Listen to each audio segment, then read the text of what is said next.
that we all are busy, but it's nice to pause for a moment to just check in and say hello to each other. Hello, I'm Commissioner Slater Harrington. It's nice to see you. I'm Chief Dabrowski, Director Alvarez. I mean, everyone else has this. We call them chiefs, but we rarely do EDs, even though you're the ED, Miss Alvarez. It's good to see you. Ms. Raymore, it's nice to see everyone. Good afternoon. Good afternoon to our board office staff. If everyone could just check in the chat, as we are in June, and this is the last month of our school year. What is something that you are grateful for in this moment? All right, in this moment, as we are wrapping up the school year, we're about to move into a new fiscal year. If you could just check in the chat, what is one thing that you are grateful for after you put good afternoon in the chat? Give us about 60 seconds to do that. Some of us need some think time.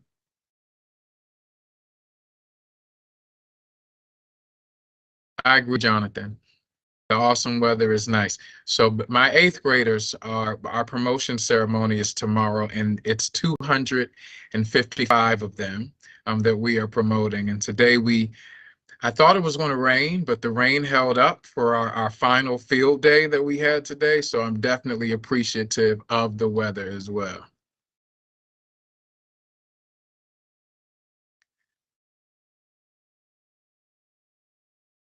All right, I see someone who put no homework in the chat. Sounds like that may be a student or a parent. Hopefully we're going to engage in some summer learning opportunity of some sort. Nice. Grateful for progress. Nice. Summer festivals, absolutely. Absolutely. So thank you. And Angela put something there. Wait a second. Your son finished his master's degree. Congratulations, Angela. That's a huge accomplishment.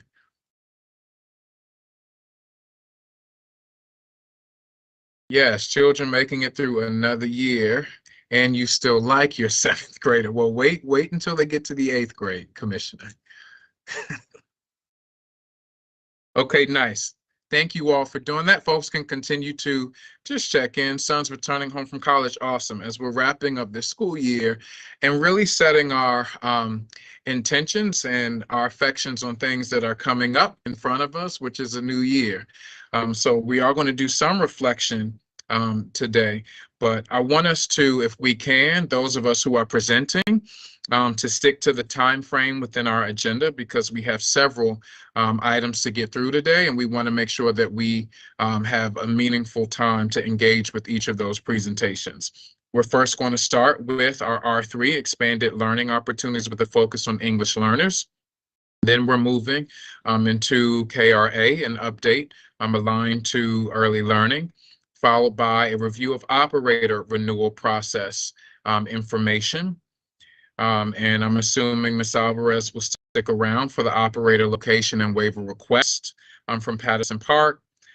We also have a supplemental appropriation related to retiree health benefits and some budget amendments in addition to procurement items. And so, colleagues, a lot of these items that have been added to our Teaching and Learning Committee agenda are due to our shortened meeting schedule for the summer. So we have a couple of extra things on our agenda that most likely will go to the Operations Committee, but it is our practice to make sure that things go through committee prior to it making its way to the full board. So that's what we have to do today. Still on track with our time. So presenters, please stick to the times that are allotted in the agenda so that we can get through all of the items on time this afternoon. And with that, I believe we're starting with Chief Dabrowski. Thank you so much, Commissioner McFadden. Good afternoon, everybody. I'll go ahead and give a moment for the deck to come up. I'm excited to be here this afternoon to really talk with our colleagues about our English learners. So we can go ahead to the next slide here. All right, so this afternoon we want to talk to you about, as always, how this work fits into the goals and the priorities of our district. We want to share with the committee the English learner landscape that we have here in Baltimore City, highlight some of our strategic work, and we're going to, of course, make sure we always anchor this in a school. So we're excited to be able to share some insights from one of our schools doing great work in this area, and then share our next steps for school year 2023-24. And so with that, I'm going to actually turn the presentation over to Maria Remor, who is going to, again, talk with us about this work and where it aligns with our boards. And I want to just shout out Maria, who has really stepped into leading this work for us. She's the coordinator of our ESOL work, but just doing great work as our former director, Dr. Laura Ohanian, has moved on from the district. But Maria has just jumped right in, and we are so grateful that she's here with us this afternoon. So I will turn it over to you, Maria. Thank you very much. I appreciate that. So you can see here our alignment to our board strategic priorities. With regard to our ELs, they really fit in a lot of places. So you can see that we really are aligned to a number of our major strategic priorities here, as well as our Reconnect, Restore, and Reimagine plan. And our ELs really fit very, very significantly into those key strategies. And you can see that there's really a place for them in all of those. So let's take a moment and talk about our English learners in Baltimore City. What does it look like? We have English learners across all of Baltimore. You can see here in this map that while we certainly have concentrations in some areas, we do have them across the entire city. And our current number of ELs sits at about 12% of our current enrollment. And while district enrollment has dipped by about 2.3%, our EL enrollment increased by 8%. Our ELs come from 88 different countries and speak 64 different languages. I think it's important to note that our number of ELs from Afghanistan more than tripled from SY 21-22. Which is also reflected in the language Persian showing up as our 5th largest language. Persian is a composite reporting of both Dari and Farsi, and our Afghan refugees largely come speaking Dari, which is a result of that increase. The big headline here, our English learners continue to be our fastest growing subgroup, and they grew by 8% from last year, as I said a moment ago, but they have doubled since 2016. So we have doubled our EL enrollment in the last 6 years.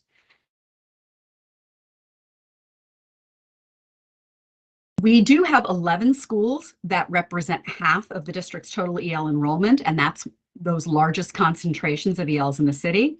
However, as I said before, they're across the entire city. So while 11 schools might represent the 50% of the enrollment, we do have EL students enrolled in 75 of our schools across the district.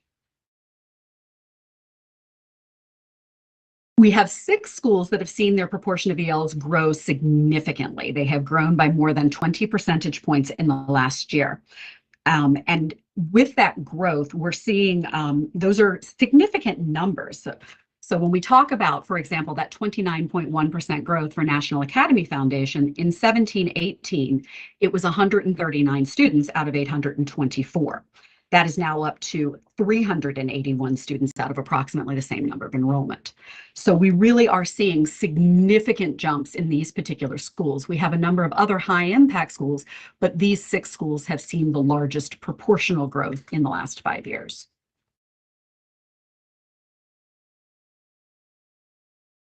Our EL attendance rates from SY 21-22 are noted here, and what we've seen post-pandemic is that ELs and exit ELs do continue to show higher attendance rates than non-ELs through grade 8. However, once we get to high school, ELs do have lower attendance rates than their non-EL or exited EL peers, and candidly, it's a reflection of the struggles that many of our high school age ELs are balancing. Many of them work and are responsible for things inside their family, such as childcare when a parent goes out to work, or other types of things that really they get called upon because they are older students to do, and that has really impacted their attendance at the high school level.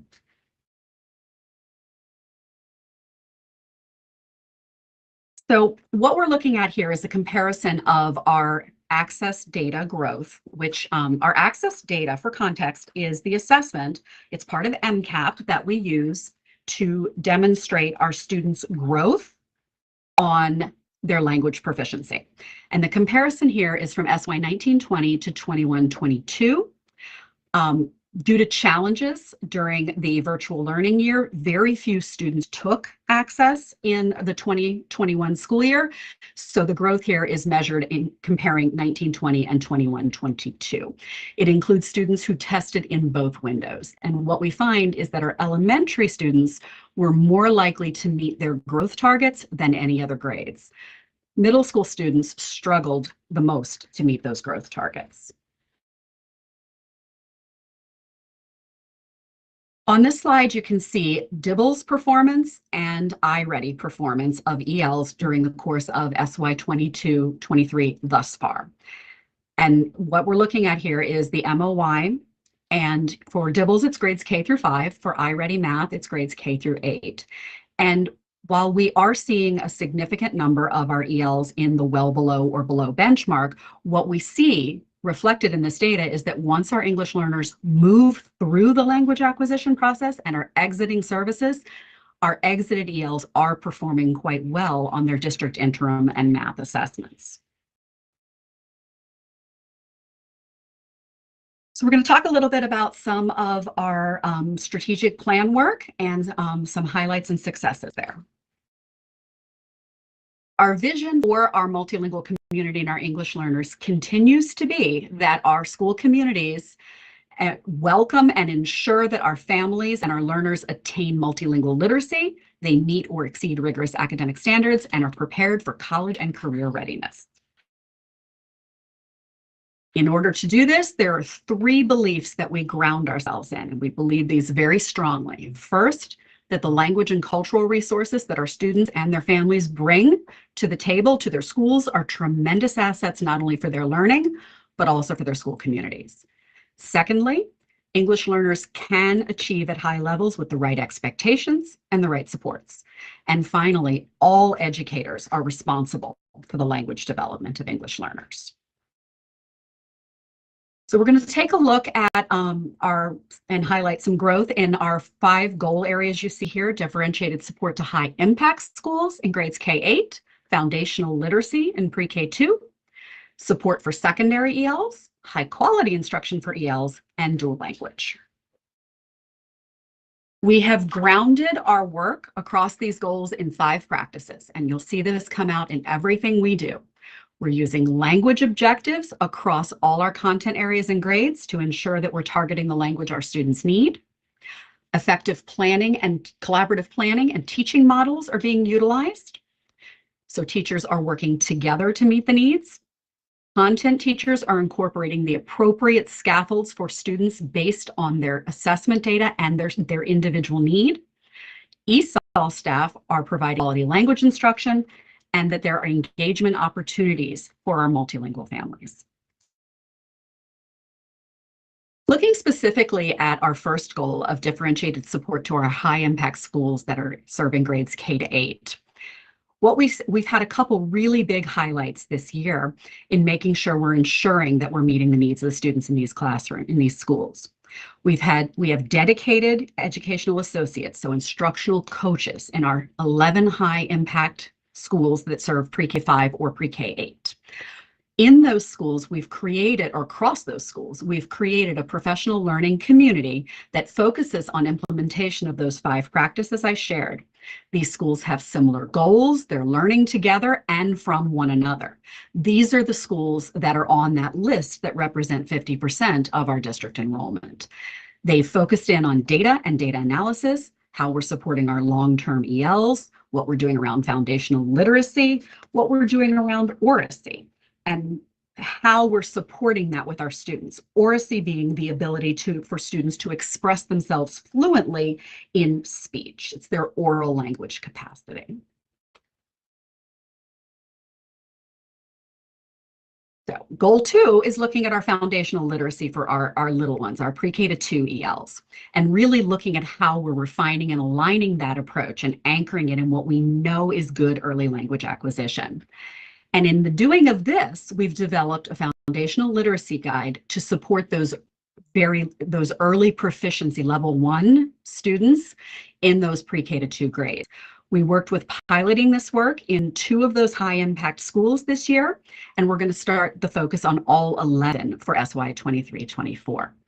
Again, looking at that oracy piece. What does it mean to be able to express yourself fluently in your oral language? And really working on how to develop that with our youngest ELs in those grades pre-K to 2. And additionally, we did a really, really exciting collaboration on professional learning this year for ESOL teachers. We collaborated with the Literacy Office to develop this directly for, or jointly for students that, or for teachers who are teaching in these grades, with the Literacy Office really grounding their piece in the science of reading and the ESOL office grounding in what we know about English language development and best practices there. Goal 3, our secondary ELs. So really making sure we're looking at all ages of our students. And we're really excited that this year we had the dedicated ESOL instructional or educational associates. So again, those instructional coaches like we talked about in goal 1, but having those coaches in our 4 highest impact schools: Benjamin Franklin, Digital Harbor, National Academy Foundation, and Patterson. You'll actually be hearing from Patterson a little bit later on about what this looks like in their school.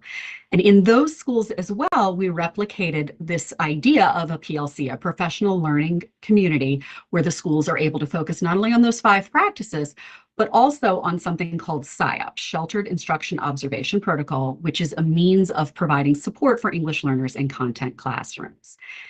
And then we also were able to expand a program for transitional 9th grade semester in these schools as well. And that program is really exciting because it allows our students who come in at the end of 9th grade to have a little extra time before they actually transition into 9th grade. We're also working on a pilot of staff shadowing high school students in these schools so that as adults, we understand what the student experience is firsthand. Goal 4, we're looking at high quality instruction for our ELs, and this is where we're really looking hard at how we're supporting the content teachers. So we look at how we're supporting ESOL teachers, but also how we're supporting our content teachers. And we have a number of systemic professional learning opportunities that have been developed. We ran a PLC specifically for middle school social studies teachers this year. It started kind of as a grassroots idea among the social studies teachers and has really blossomed into something that was very effective that we're hoping to replicate moving forward for other content areas. We also have opportunities for AU courses throughout the year on how to support ELs in the classroom, as well as looking at cross-cultural awareness. And finally, goal 5, dual language programming. We're really, when we talk about dual language programming, we're referring to academic programs that are taught in 2 languages and therefore will lead to bilingualism and biliteracy. So not only the ability to speak, listen in both languages, but also to read and write effectively in both languages. The target languages for our programming are English and Spanish. We're in that phase right now where we're really researching best practice, curriculum, looking at what other districts are doing, and learning from and partnering with a couple schools in the district that have some small scale implementation already occurring.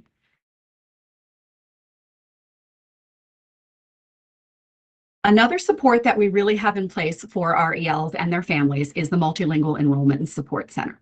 And this center opened in August of 2018.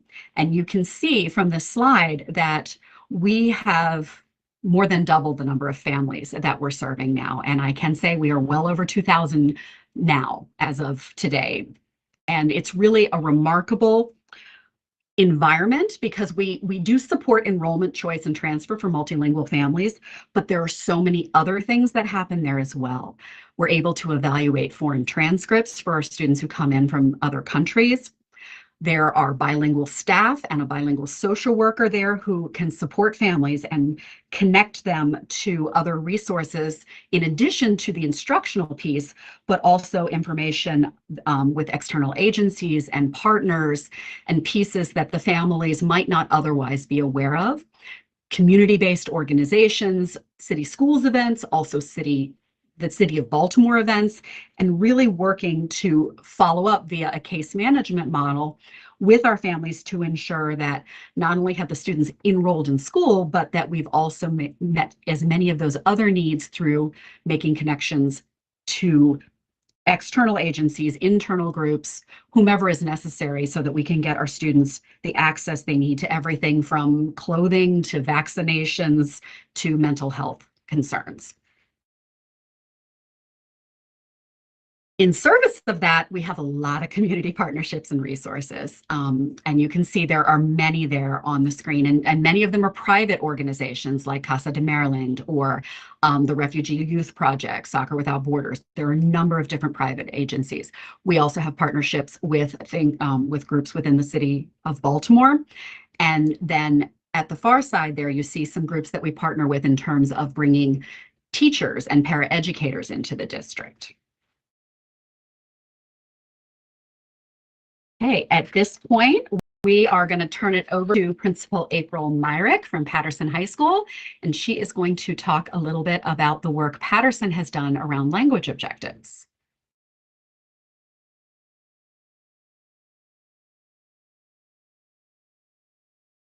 Good afternoon, everyone, and thank you, Maria, very much for introducing us. My name is April Myrick, and I am the proud principal of Patterson High School.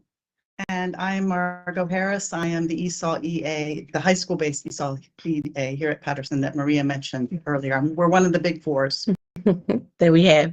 And so just so we can give you background information about our school, so that it all kind of wraps around and makes sense, and connecting the wonderful things that the ESOL office is also doing. So our school is one of those schools. We have an extremely high ESOL population, and quickly growing also. So we have about 48% of our students are English language learners. We started the school year off at 43%, and we've grown 5% within the school year. So our students hail from 30 different countries. We have about 15 different languages, primary languages that are spoken here. It's probably quadruple that if we count all the languages that our students speak.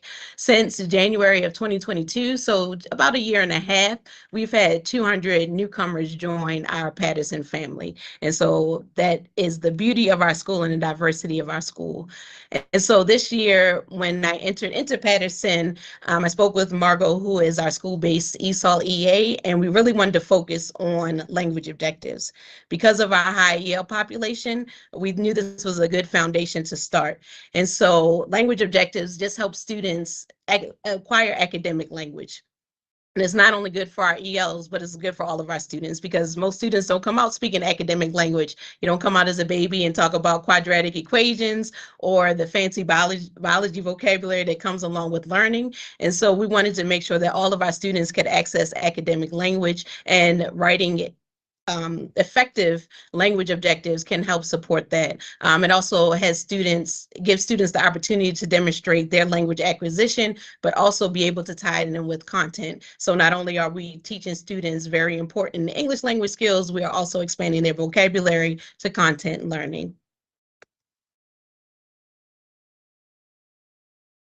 Language objectives are divided into the three parts you see here. And what these do, these alert teachers to the type of academic language and the terminology that all students need to achieve in order to comprehend the content that's being taught. So those three parts consist of function, form, and support. And just really quickly, function is the part of the objective that focuses in on how speech and writing are going to be used to show the content that's being learned. The form is where we get into maybe grammatical structures or irregular past tense if they're going to be talking about social studies content, for example, or specific vocabulary that's needed for math or science. And this is what is going to be needed to convey the content and what they've learned in the class.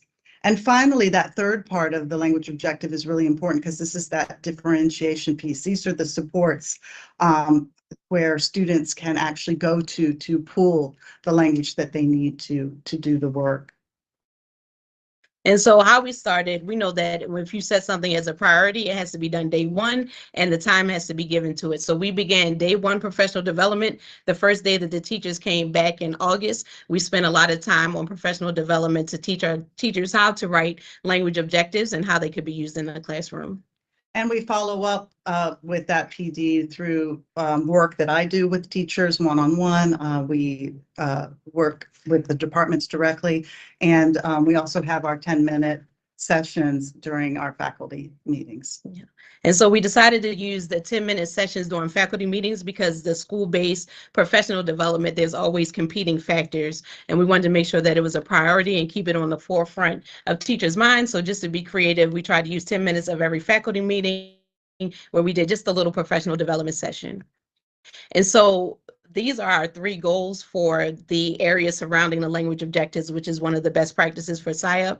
Our first focus for this school year was just writing language objectives. We wanted to make sure that every classroom had a language objective on the board that was related to the content objective. We tied into the instructional framework, first starting with T1, but then realized how important the language objectives were to every single part of the instructional framework. And then as we moved on to the year, teachers who were proficient in doing writing language objectives, we moved them to making sure that their assessment and tasks were aligned to language objectives. Those 2 goals were not school-wide, but just scaffolded for teachers who had mastered writing language objectives. But they will be our 2 key focus as we move into next school year. And we've actually already begun doing that. As you see here is an example of some of the content versus language that's needed to convey content. So we started to put together a word bank, if you will, of content actions, and then what that would look like in the language. So for example, in an ELA class, if you're having students compare and contrast characters within a text that they're reading, the language that's needed to do that, you might have them either write descriptions of a character of their choice or actually orally describe characters that they are homing in on. So that's where that language piece comes in. How are you going to meet the content? Oh, and this is my role. This is where I come in. This is where this ESOL EA role really comes to fruition, because we have to support those 5 practices that Maria mentioned, and we're implementing them across the district. So my job now is to really coach content teachers on how best to write a language objective and then use it, and focusing in on how to assess students. And what we've learned through this process is that everybody needs this, not just our multilingual students. So I do a lot of content coaching, I collaborate with teachers, and I also assist with the ESOL teachers to bring that quality instruction. They're working on the linguistics side, and the content teachers, of course, working on content. And finally, bringing in the parents, more and more parents into the building. We could probably skip this one because I pretty much said that. We have a lot of coaching going on there. And then coaching and then Observations and yes. feedback, yeah. And Ms. Harris has been very great at doing this, allowing teachers to give them strategies to implement within their classroom to help our multilingual learners, and in turn help all of our students within class. So she does do coaching demonstrations, sample best practices that teachers can use, and she shares that school-wide. So not just for our ESOL teachers, her main purpose is for content teachers. And so as we look at our current data, and this is our first year of implementing it, that we have 73% of our teachers have posted effective and consistent language objectives within the classroom. And those teachers, we have moved on to implementation of our alignment with content. And so at that point it's at 48%, which is kind of above and beyond what we expected this school year, because that will be more of a focus for our goal for next school year. And so the 73% has kind of prompted us to be able to move some teachers and scaffold that learning. So now that they are able to use assessments and actual tasks of what they're doing in the classroom to be measured by our language objectives. And no programming is good without surveys. And I have done a lot of surveys, and I would say for the most part, the response has been very positive. Surveyed teachers have mentioned they've seen a lot more participation of their ELs, their EL students, but also of their classes across the board. Many teachers mentioned that the focus on the language objective has renewed their focus on explicit instruction. It's given them a better understanding of scaffolds that are needed. So therefore, differentiation has been increasing across the board. And over 80% of the teachers who responded to the survey said they would be willing to work with me again and are welcoming these supports. So. And of course, as we look at student data, when we looked at the measurement to try to see the effectiveness of our language objectives, we did a comparison between last school year's achievement between our ELs and non-ELs. And so this school year, in order to show that measurement, we did the same, and we can see that we are closing in the gap in achievement for our ELs and our non-EL students. And so for this year, we have learned a lot. We've been excited about the learning, and we think that we've set a great foundation in the use of language objectives, and we want to bring in all those other SIOP models and new learning for our students. And so as we move forward for next steps, we want to make sure that we are focusing on that alignment that we talked about with the assessment and the task, so that our students are being able to give those opportunities to be speaking, writing, listening, and growing with each other. Yeah, in fact, there's been an increased focus on math and science. That seems to be the area that's or the most challenging for people.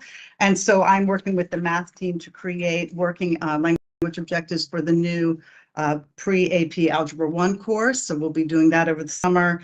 Coming into the school year, we're planning monthly PLCs around SIOP strategies for everyone within the departments, going to department and focusing on a strategy.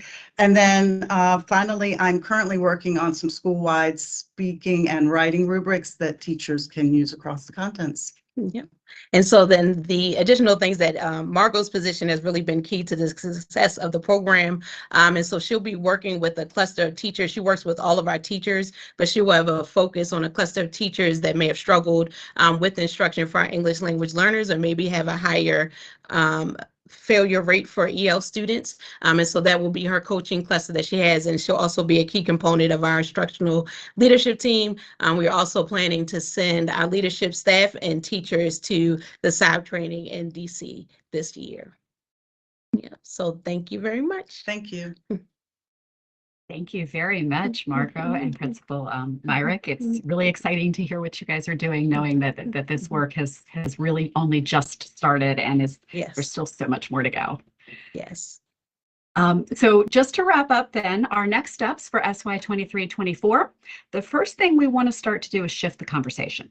So shifting the way we talk about our students and families, and moving from English learners to multilingual learners, from ESOL, English for Speakers of Other Languages, to English language development.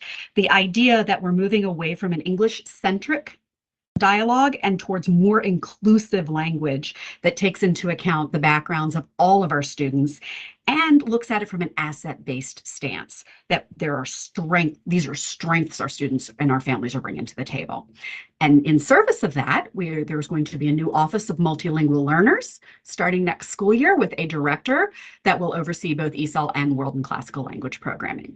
We're looking at how we can start taking these successful practices from the high impact sites and scale them to be effective at the medium impact sites. And then, as I mentioned before, expanding that work around the foundational literacy work for our youngest learners.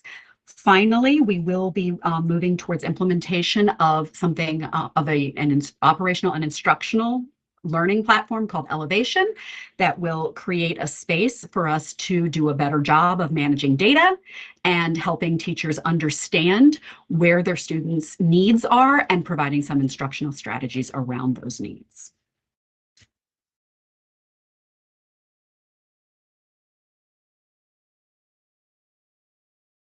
Thank you. Thank you all for that presentation. I'm going to lend it to and thank you, Principal Myrick, hello to you and the Patterson family. It's always a pleasure to hear your voice and hear more of the wonderful things that you are facilitating and leading at Patterson High School. So thank you all for your team that presented this afternoon. Commissioner Slater-Harrington, do you have any questions, clarifying thoughts, or feedback? I don't. I'm just thrilled to hear from the Patterson team, everything that they are just really thoughtfully taking on to make sure that this rich yet vulnerable population is served effectively and meaningfully. So thank you for that. No questions, just inspiration. Thank you. Thank you for that. I know we're slightly over time with this agenda item, but when you mention asset, you know, thinking of our students' assets, I'm curious to know what we're doing for our gifted language learners. So here at my school, we're also undergoing SIOP training because we're inheriting several more of our community members who are English learners or multilingual learners. I'm curious to know a little bit more about what is our plan for advanced academics for our language learners who are gifted. If that can be raised very briefly, I'm just curious to know a little bit more about that because we know that many of our students are gifted and can participate in advanced academic courses while learning the English language. So I'm just curious to hear a little bit more about that briefly, if you could. Absolutely. We're working very hard to expand gifted and advanced learning around access to our ELs, our multilingual learners. And in fact, as a district, we've done a really, really good job of increasing that access and increasing that identification. We work very closely in the ESOL office with the Gifted and Advanced Learning Office to ensure that we are capturing our students through the universal screener that is utilized across the district. It is nonverbal, so it does a really good job of capturing our ELs in ways that we might not otherwise, who are showing that that really advanced learning or eligible for it, or really showing those successes they have. We also look very closely at the access scores every year because we all know that there are multiple ways that learners can be gifted. And language learning is a way that you can demonstrate giftedness. So we look very closely at those access scores every year as well to see if we can identify potentially students who have made significant jumps in their language learning beyond what would normally be expected, because those are students we need to take a look at too and see what opportunities are available for them, because that's a way they can demonstrate that giftedness also. And really working very hard to expand access to those programs. In many of our high schools, we are starting to see a larger number of ELs come into the advanced programming. I had the opportunity to visit AP programming in one of our high schools, and seeing the number of ELs in those programs was really heartwarming, and seeing that that's really access. But really a big piece of it has been increasing the identification of our gifted and advanced learners among our EL population, and being able to do that through multiple avenues, including that nonverbal screener, has really made a difference.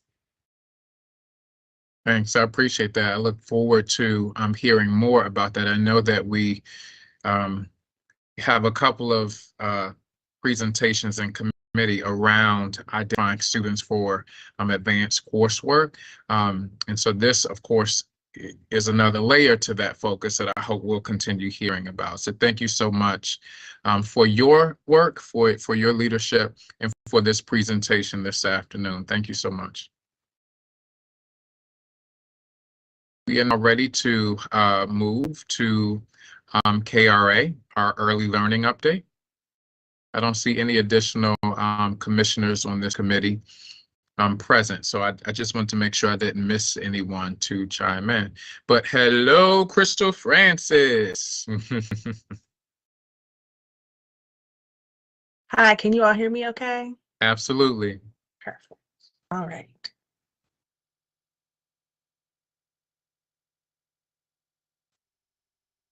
Okay.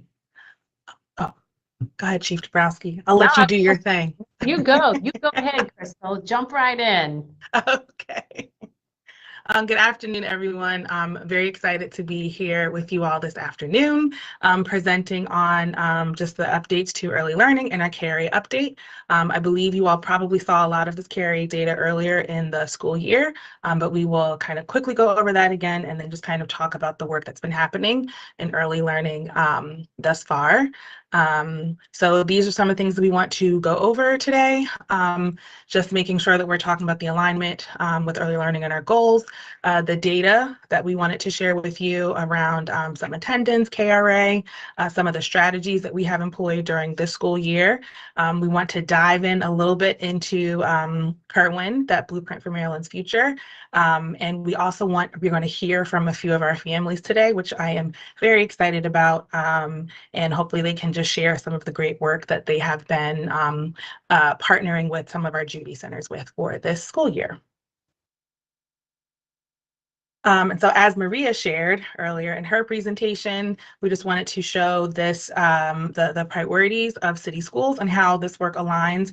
As you see, we have lots of highlights here with our early learning work. And so we really do show up in a lot of these different priorities within the district. Again, this is our R3 strategy and R3 plan. And when we think about those key strategies, early learning really does see ourselves fitting into all of those components down there. And again, this is kind of a deeper dive into this work and how we are utilizing all of these things to support our students, even our littlest learners. Okay, so first we want to just kind of share the purpose of the Office of Early Learning. So really our whole purpose is to prepare our students here in Baltimore City for success in kindergarten and beyond. So we start supporting our families at birth, sometimes even prenatal, all the way up through ages 4 and 5. And so just kind of part of the functions of our office is really thinking about how we can support the early childhood landscape and not just here in city schools, within Baltimore City as a whole. We coordinate a ton of services and programming for our students before they even enter into school and when they first get into school, making sure that we are responsible for the curriculum for our early learners. And now with the implementation of Blueprint, making sure that we are successfully implementing that pillar 1 of the Blueprint. So this slide, we wanted to just kind of show what it looks like here in the Office of Early Learning. And so we are a pretty large office. We actually are inclusive of special ed and general ed all in one office. I think we are maybe one of the only teams that does that, but we really think that that's a great way to kind of do our programming because it really does support families as they are moving from having special needs or being when they first start getting enrolled into school. So here you will see just all of the folks that kind of make all of this work in early learning possible.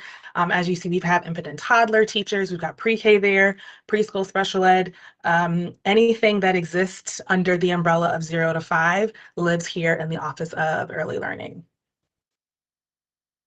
So now we want to unpack some of our data. So the first thing we wanted to talk about was a pre-K enrollment. As I'm sure you all see that dip right there in the middle, that is the year after kind of COVID-19 came. So that next school year 2021, we saw a tremendous decrease in our enrollment. This was actually a nationwide trend where we saw particularly our students who were under the age of 5. If you recall, 5 was the age when students were able to get vaccines. So for a lot of our families being in that pre-K age, that 4-year-old range, coming to school was just a bit more tenuous. Online programs, so we did see a dip in our enrollment. We have seen that we are on the uptick, and so we want to continue to monitor that, support our schools, and supporting our families and ensuring that they are able to find seats here in city schools. So some of the strategies that we employed as we were really thinking about recovery and kind of coming back from the pandemic, we instituted classroom visits. So that is district office staff from my team would go out to our pre-K classrooms and we would walk our schools with our principals. It was a really great way for us to make sure that we are aligned and normed on what it is that we want to see in high quality pre-K classrooms. We instituted the Judy Center Bootcamp in order to prepare for a Judy Center expansion, kind of as mandated in Kerwin. We developed some rubrics to support our school leaders in observing high quality classrooms. What we hear from our school leaders often is, what is it that we should be looking for? What should I see when I go into a pre-K classroom? So we wanted to make sure that we made that as accessible as we possibly could. We also developed the Camp Curiosity Summer Program. So it feels like we've been doing it forever, but it was actually, we're actually still pretty young in this program, but it is a district-wide summer program for rising pre-K and rising K students. We implemented the Find Your Way to Pre-K free citywide events for families. So starting on the Saturday after pre-K enrollment opens up, families are able to go to different places around the city for free. All they have to do is kind of sign up and get those tickets from us. And then we also provided temporary staff in our kindergarten classrooms in order to support that post-pandemic transition. Just the things that students experienced while they were in the pandemic, coming back into school, the rules and the structures and the routines. So we wanted to ensure that we could support schools with having staff to support students. So what we see here is the CARE scores for this school year. As you'll see here in the middle, there's kind of a break. So during school year 2021, we did not implement the CARE because the CARE cannot be done virtually.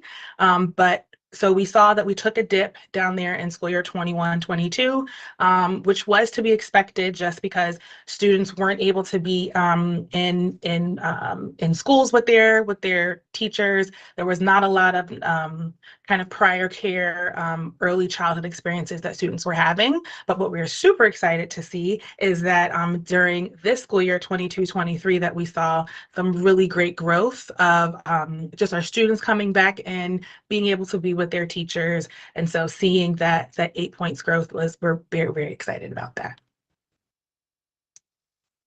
So this slide is the adjusted odds ratio slide. So essentially what happens on this slide is we kind of control for all different demographics. So we control for, race, ethnicity, income, all of that. And so what you will see over here on the left is that you are most likely to be ready.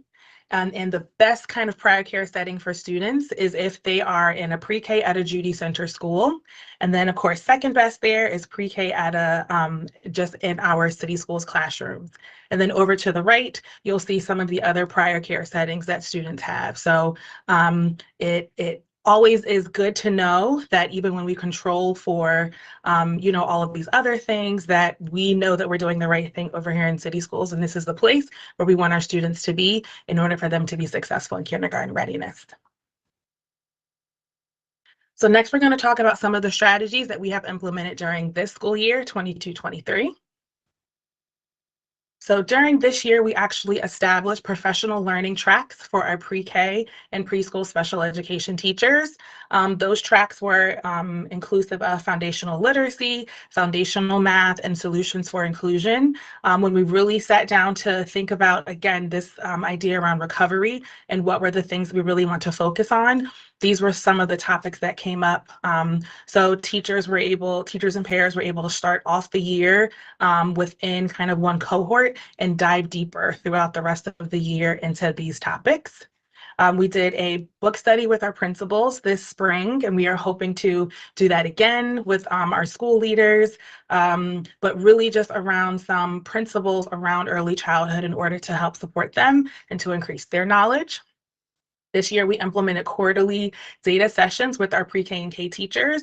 So at the end of every quarter, we would have pre-K teachers bring their data and kindergarten teachers bring their data. And they were able to sit down as a school team and to do a really thorough deep dive into their data analysis and see how they can support the transition for their students. And so we've gotten really great feedback from those teams that were able to attend there. So we want to figure out how we can bring that to more schools for next school year. We continued with our district walkthroughs with our school leaders. This year, we were really focused on seeing math. We were able to bring in some behavioral support for our preschool special ed teachers, and we hosted some monthly family engagement events targeting those our KRA skills. So those skills where we saw that our students across the board were having the most trouble in, we actually turned it into a family event, and we were able to give families the materials to work on those skills at home. So one of the things that we are most excited about this year was we were able to open up 2 new Judy centers. So we opened up a new center at Abbotston, and we opened up a new center at Holabird. So that now brings us to a total of 14 Judy centers here in Baltimore City, the most of any LEA in the state. And we're actually going to hear from parents from both of those centers later on in the presentation. So we wanted to provide a little bit of a deep dive into Pillar 1 of the Blueprint for Maryland's Future. Pillar 1 is all about early childhood education, and I think that it's Pillar 1 because we are the most important part, or, you know, we are the foundation. So on this slide, you will have a couple of those quick highlights of what is included in the legislation for Pillar 1. So increasing the number of high quality private providers, not just our public programs, but also private providers, certification requirements for our paraeducators, Maryland Excels and MSDE accreditation, which is basically the quality rating system for the state of Maryland, expanding access for full day 3-year-olds. That's a goal that we have as well, and private providers meeting about 30% of the seats that are available for students within the city, a coordinated and centralized enrollment process, implementing a high quality mixed delivery system, and increasing the number of Judy centers. So all really great things, but all really require a lot of our time and attention in order to make sure that we're implementing this really, really well. So on this slide, we wanted to just kind of cover some of the things that are listed in the legislation that we are already doing and we're already kind of working on. So the first that is listed in that legislation is the KRA is mandated that every student in every LEA takes that assessment. So we in city schools have always had all of our students take that assessment. So check, we're already doing that one. And we were actually able to increase those scores by 8 percentage points this year. Next, expanding the access to free full-day programming for 3- and 4-year-olds. So we currently do not have full-day programs for our 3-year-olds, but we do have full-day programs for 4-year-olds. And recently, the income requirement for those students increased significantly. So we're super excited about that. That just means that more families can qualify under that Tier 1 or Priority 1, as we call it here. So right now, about 85% of the students here in our pre-K are in that Tier 1 classification. And then the next thing that's coming is, of course, mandated funding for the expansion of Judy centers. And as I said earlier, we expanded by 2 Judy centers this school year, which brings our total up to 14. These are some of the things that are on, that we are working on as we look to implement this over the next couple of years. So the first thing is this MSDE accreditation, Maryland Excels. Again, that's the quality rating system for Maryland. So all pre-K programs are required to be in Maryland Excels by the 2030 school year. So currently we have 100 schools with pre-K here in city schools, and about 25 of them have achieved accreditation. So we are working really closely with our schools and principals to really ensure that we are supporting schools and going through this process. The process is kind of similar to like a school review process for those who are not quite familiar with these terms over here in the early childhood world. Next, we have increased certification for pre-K paraeducators. So they will soon be required to have an associate's degree or a CDA, which is a Child Development Associate certification. So we are developing partnerships with some of our local institutions of higher education to support us with supporting our staff and going through this process and really trying to create pathways for our paraeducators and figuring out whatever their needs are to help them get from point A to point B, which is ultimately to have them have that AA degree. So during this school year, we were able to survey the staff to see what their current educational attainment is so that we were able to kind of build this program that we're hoping to be able to implement very soon, hopefully next school year. Next, we have the centralized and coordinated enrollment system. So City Schools is bringing on an updated centralized system very soon in the near future. So we are partnering with our enrollment choice and transfer colleagues in order to ensure that we can get the kind of all of the necessities that pre-K enrollment dictates into this system so that we have one system that is speaking for the entire and all of City Schools. And then next we have our 3-year-old programs, which, as I stated earlier, one of the mandates in Kirwan is to increase the number of full-day 3-year-old seats. So we are really working with our partners throughout the city to be very thoughtful in how we are going to expand those and to lift up these classrooms. So this requires a lot of coordination between not just City Schools, but our Head Start partners, child care partners, and some of the other early care partners here in the city. And one of the biggest pieces of Kirwan is building a mixed delivery system. And so this is a term that's, I think, a bit new for some folks, but it's kind of been tossed around in the early childhood circles. Mixed delivery system is a system of early care in which there are multiple settings that are all kind of included. And it's really about families being able to find the setting that makes the most sense for them. And so it is not just kind of a City Schools thing. It's really going to need to be a Baltimore thing. So we are housing that work group within the Early Childhood Advisory Council, the ECAC, as kind of our one table in Baltimore City for early childhood. And we have begun having some of those preliminary meetings in the spring of 2023. We're having a big kickoff meeting later on this month, where we hope to bring all of the stakeholders together from all of our early care settings in order to build this mixed delivery system.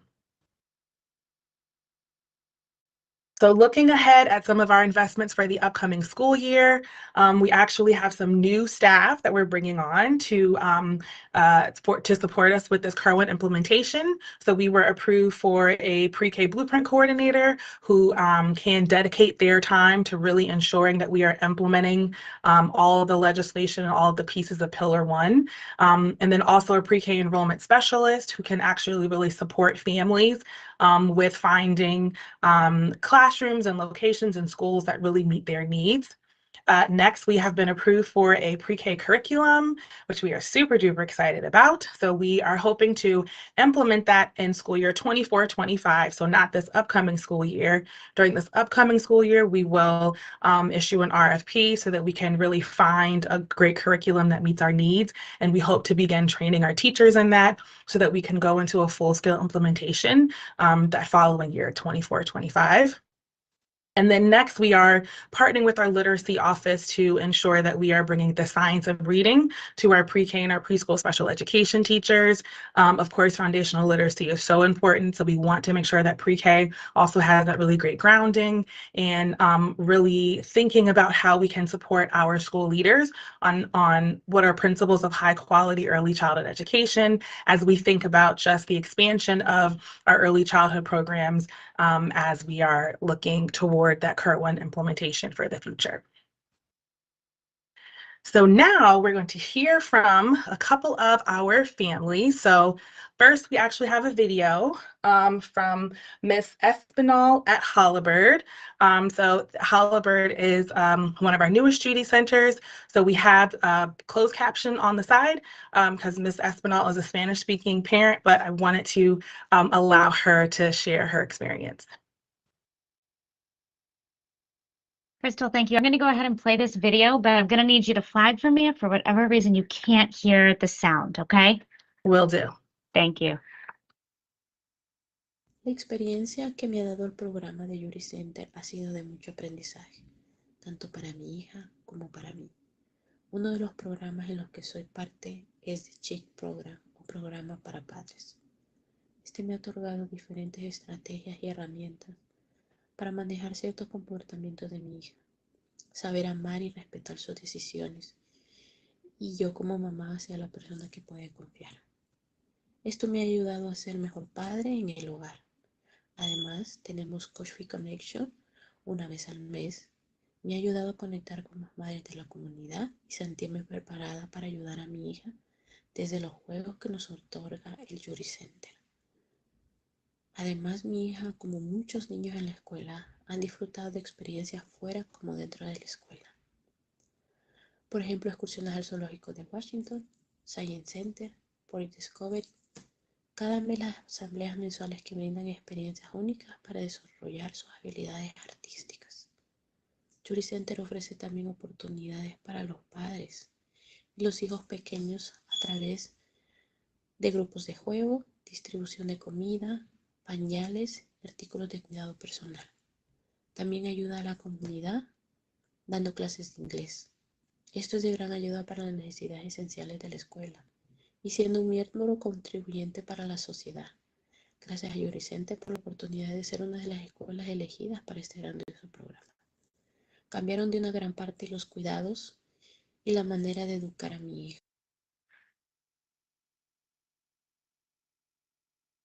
Awesome. I love that.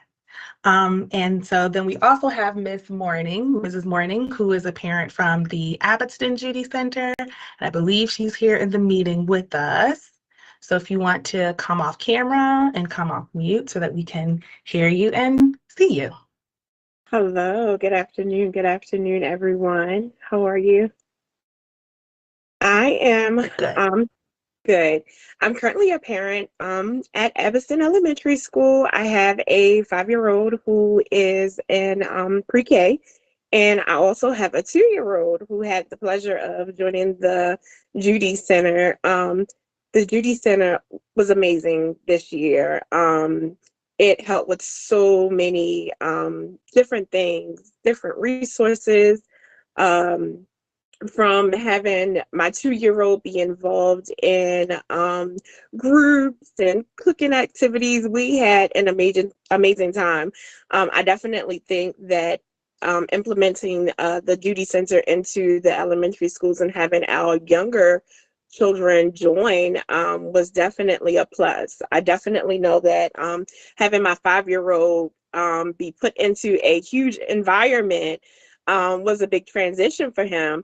And I noticed with my 2-year-old, just being a part of the Judy Center helped with the transition that he's going to have when he turns 4. And so I really appreciate all of the activities, activities that they had, especially like the CHIP program, the groups, I think we were a part of almost everything, the basketball program after school. It really definitely had a major impact on the transition, like you said, from pre-pandemic to now, and just getting our children back involved in being in such a huge setting. The staff there was amazing. They kept us involved. And so I really just want to say thank you. I don't know what I would have done without the Judy Center and just being a stay-at-home mom.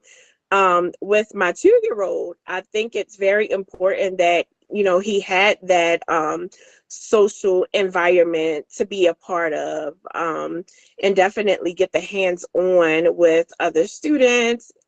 I could say so much about the Judy Center, but I guess I'll stop right there. If you guys have any questions, I'll be happy to answer them. But yes, thank you so much for such an awesome program. We greatly appreciate it. Thank you, Ms. Morning. That's why we do this work. So I am so happy to hear that it has been impactful for you and your family, for your little to your bigger little. And so I know that we will see you in pre-K and that we'll continue to see you all the way up through here. So thank you so much. All right, so I believe that that is it for us. And if anyone has any questions, I'm happy to answer those.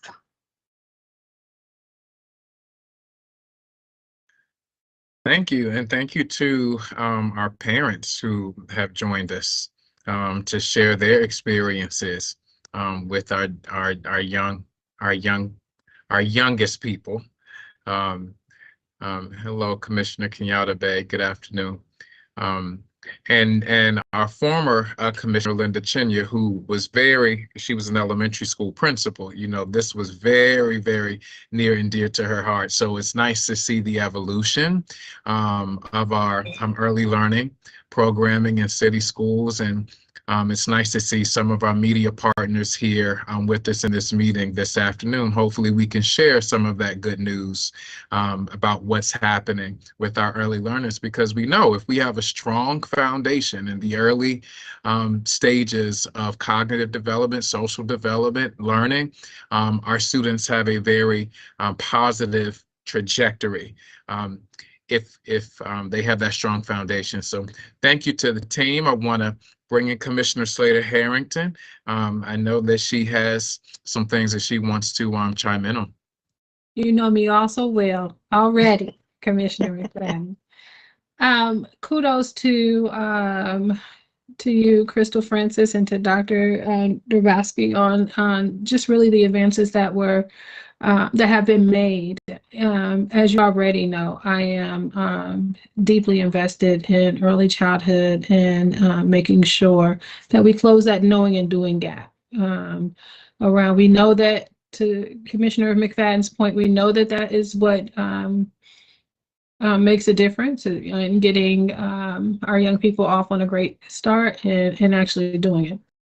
I'm curious, though, so many things are going right in early childhood. There's been some big hurdles to cross, but so many things are going right. I love seeing the KRA rates. How is this learning? Is there a warm handoff from early childhood, from kindergarten to first grade? How do we maintain the gains? And what kind of professional learning community is there for teachers going from early childhood into the early grades, first through third? Like that, I'm also curious about what we have to learn, because we have intensive parent engagement and family engagement early on, and that seems to drop off, and that is across the board. And so I'm wondering how Judy Centers play into the community school strategy, how we are harvesting the learnings from early childhood that could translate into the early years and later years of schools. So that's a lot and a little, but please know I'm very inspired by what I'm seeing and how you're taking the challenges on by storm. Yeah, those are great questions, and those are all things that we're thinking about for next year also.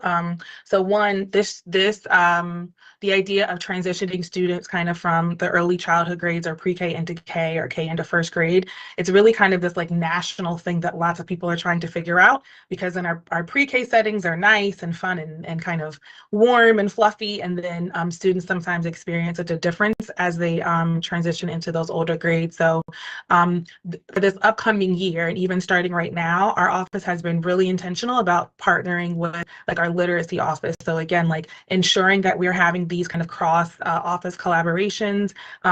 Like I said, when we started doing these data meetings with pre-K and K teachers, that was because those conversations weren't kind of naturally or organically happening within their classroom. So really being thoughtful and strategic around transitioning students so that we are having those conversations so that a pre-K teacher can see what a student needs in K and can make sure that they're preparing their student for that in pre-K.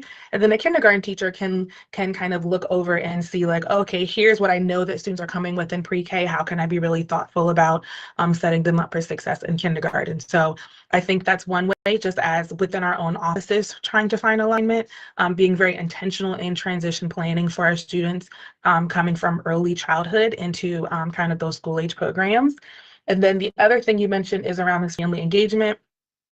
Which is, you know, for me, it's like we don't do anything in pre-K without thinking about families, right? Like our kiddos cannot get to school if someone is not bringing them, a parent, a grandparent, older, you know, sibling, whatever. So engaging with them is so critical and so important. So one of the things that we are working on for this summer is we have started reaching out to the community schools folks, because we want to figure out how can we take the learning and the things that we know to be true and to be good in Judy Centers, which is really around kind of like case management, really supporting families, and how can we share that with our community schools partners so that they can think about doing those very same things for students who are in kindergarten, first grade, and second grade. The needs of families don't necessarily change from pre-K into, you know, second or third grade, but I think sometimes just how we approach it might be a little different. So we're trying to figure out how we can collaborate, share some of that learning, and for our schools that don't quite have a Judy Center yet, how can we also support them in some of those practices and principles so that they can support their our little learners there as well. Commissioner McFadden, if you'll indulge me, I have additional questions. We're just, you know, I want us to do as Stay on. best as we can to stay on time, but go ahead. This is the time when we should engage. So go ahead. Thank you. Thank you. So you mentioned in your presentation about the development of curriculum and things of that nature.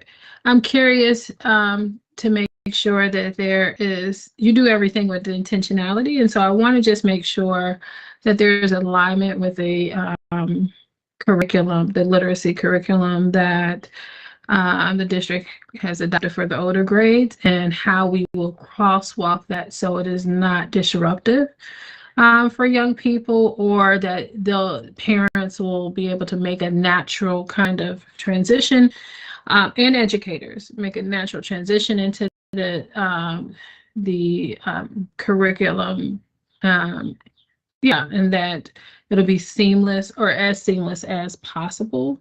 That's one of my questions. The other question is for just acknowledgement around the intentionality of having special ed and infants and toddlers, and wondering if we're looking at trends or things that would go beyond early childhood and have some implications. Like, are there implications there from what you're seeing that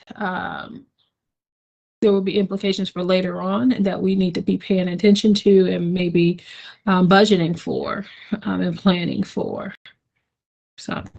Yes. First, to kind of talk about the curriculum. So we have developed a rubric, which I think is a really high quality rubric. And one of the metrics that's on rubric is how are we making the connection to the kindergarten curriculum that we have here. So wit and wisdom. So it's very important for us that we are seeing those things reflected, that we're seeing the science of reading reflected, equity, like we have these kind of like indicators that we are looking for in whatever it is that we are going to be selecting. So our intention is we don't want students or families or even teachers who go back and forth between pre-K and K to experience these kind of like big gaps or big shifts. So we are looking to make sure that whatever it is that we select, that it does kind of nicely kind of lay up into kindergarten. And then your second question was about, I did not write that one down. Oh, students with disabilities, that's what it was. So I think one of the things that we are seeing is obviously early intervention works, and the earlier we're able to get with students, the better. We have seen a tremendous uptick in the number of students who have a disability in our classrooms this year. I think a lot of it is a lot of effects from the pandemic. I don't think we're done seeing the effects from the pandemic in early childhood. So making sure that that is part of the reason why we were wanting to bring on a lot of behavioral support for our teachers in our schools this year, just kind of watching those trends, and that's what we were seeing. And then again, students who didn't necessarily get a lot of exposure to, you know, being able to go to daycare, being able to go to the park and play. There's some social stuff that we're also kind of keeping our eye on for those students. So our intention with our preschool special ed teachers is always to ensure that they are getting the same quality training for pre-K teachers, because we want to ensure that what our students are experiencing in the preschool special ed classrooms is the same high quality. But again, there are obviously just differences in the supports that they need, but we want to make sure that we are putting that together. So we actually are increasing the number of preschool special ed classrooms for next year, because we've seen, again, this really kind of dramatic uptick in the number of students. But again, really talking about inclusion, talking to our teachers about it, talking to principals about it, because especially at this age, we want to make sure that as long as we can keep students in the setting with their typically developing peers, that that's what we can do.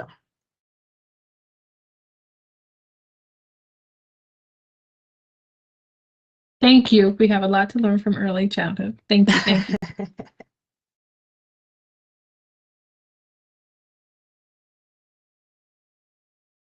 Commissioner Slater Harrington, I'm giving wait time.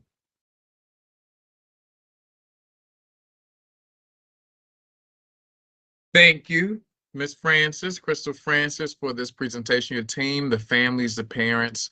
And you know, this definitely is something clearly that Commissioner Slater Harrington will keep a close eye on as we continue to move out throughout the year as we see it, and certainly in the years to come. We want to see that the impact as we were just discussing. So thank you all. Thank you to the team. We are going to move on to, I believe this is Ms. Alvarez, Angela, the review of operator renewal process and information update. And we can go right into the operator location and waiver request for Patterson Park. Before we start, I just want to acknowledge Chief Jones, who's also joining us here. Good afternoon, Chief Jones. Good afternoon, commissioners. Before Trevor begins the presentation, this is designed to be interactive. And so we have a specific set of this is actually a short, believe it or not, this is a short presentation. I think I usually do really long. This is a short presentation, but we have like a couple specific questions where we're seeking your feedback. Okay. So with that, I'm going to turn it over to Trevor Roberts to walk us through. Hey, good afternoon. We are going to look at the operator renewal process this afternoon.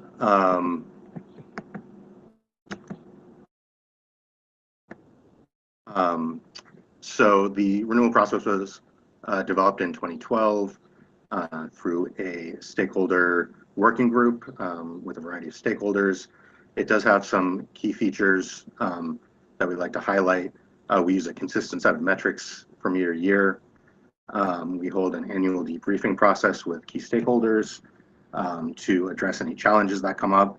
And if there are any challenges that arise in terms of data availability or anything like that, we try to make sure that any changes that are necessary to address those things are narrowly focused so that schools have a reliable and known renewal process that they will be going through.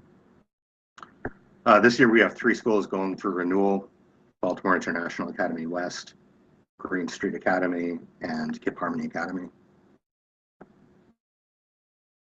And looking at the timeline, we did a debriefing with the Charter and Operator-Led Schools Debriefing, or Charter and Operator-Led Schools Advisory Board. On April 13th, we debriefed with school operators later in April. We are coming here for Teaching and Learning Committee's feedback today, and we will be presenting the final process to the full board next week. Here you see a typical renewal process timeline with renewal applications coming in September, the review by the advisory board in September and October. The CEO does her own review and takes the advisory board's recommendation into account in formulating her own recommendation, which she presents to the board in November. In the winter, we will have the operator work session where operators will have a chance to speak to the board directly and to take questions. And the final recommendation vote will be in January. So I'm going to go over the rubric metrics. I won't go through each of these, but the main thing to take away from this is that these are the same metrics that we use year to year. So here we're looking at the academic success metrics. We look at assessments, the fidelity to charter and application overall, programming for all student, racial, and ethnic groups, if a school does have a diverse student body. And for high schools, we look at college and career readiness and the 4-year cohort graduation rate. As I said, sometimes we do need to make changes from year to year. One change that we made last year and will be continuing this year is having the 5 Essentials survey be part of the academic success rubric. The 5 Essentials is a research-backed survey tool that is predictive of schools' chances for improvement in the future.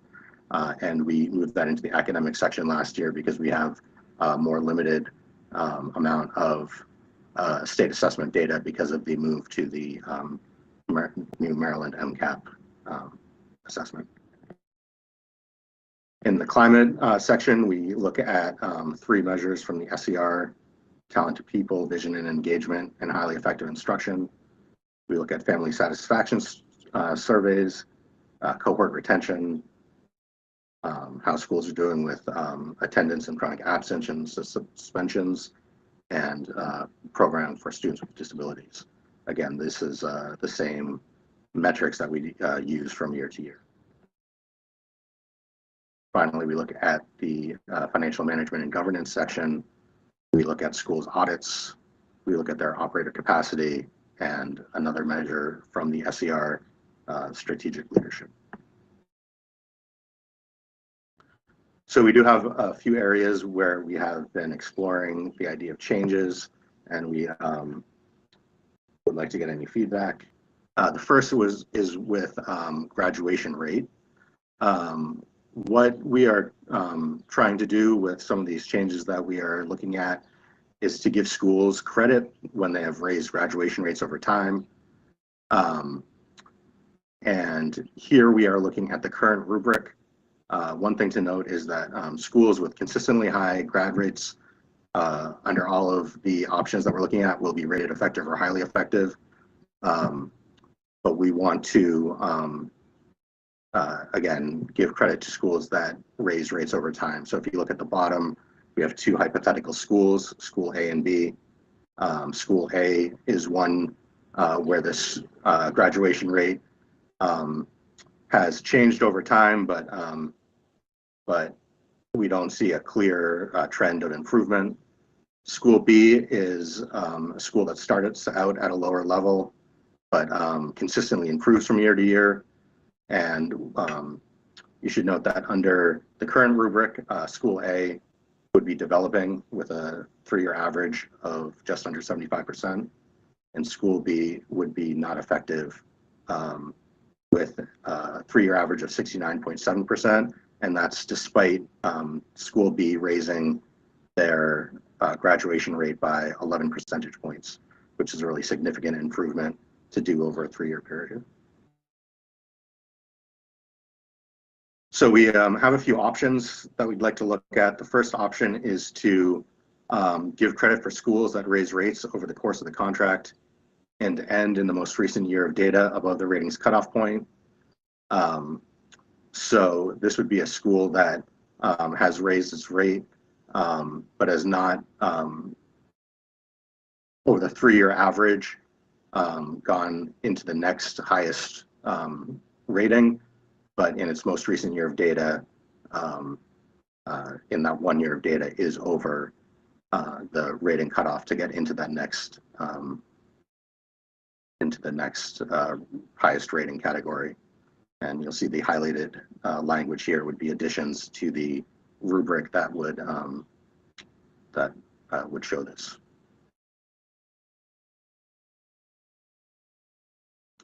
And once we go through the options, we will look to see how each one affects those 2 hypothetical schools. So under this, that School A would still be developing, but School B would be raised from not effective to developing, because in that year 3, they are over 75%. The second option is to use a weighted average with a greater weight for more recent years. So over those 3 years, for example, we would credit the earliest year, year 1, as 20% of the rating, year 2 would be 30%, and year 3 would be 50%. Under this, that's school A, where we see that they are kind of mixy in their data would be effective, because using this weighted average, there'd be 75% graduation rate over the 3 years, and school B would go from not effective to developing, because their weighted average would be 71.3%.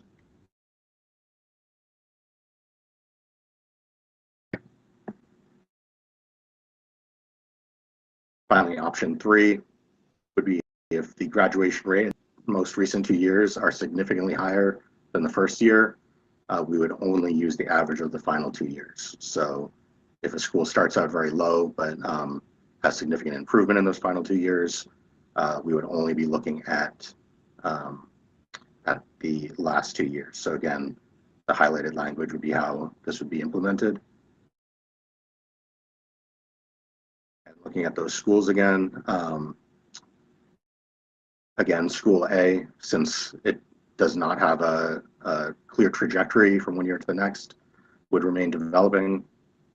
But that school B, because they are consistently raising their graduation rate year after year, would move from not effective to developing.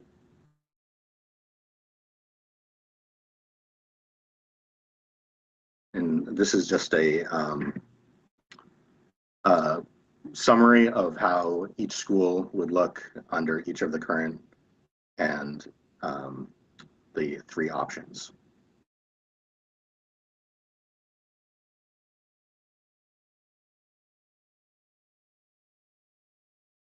And I just want to pause here to see if any of the commissioners have any questions or comments on these options.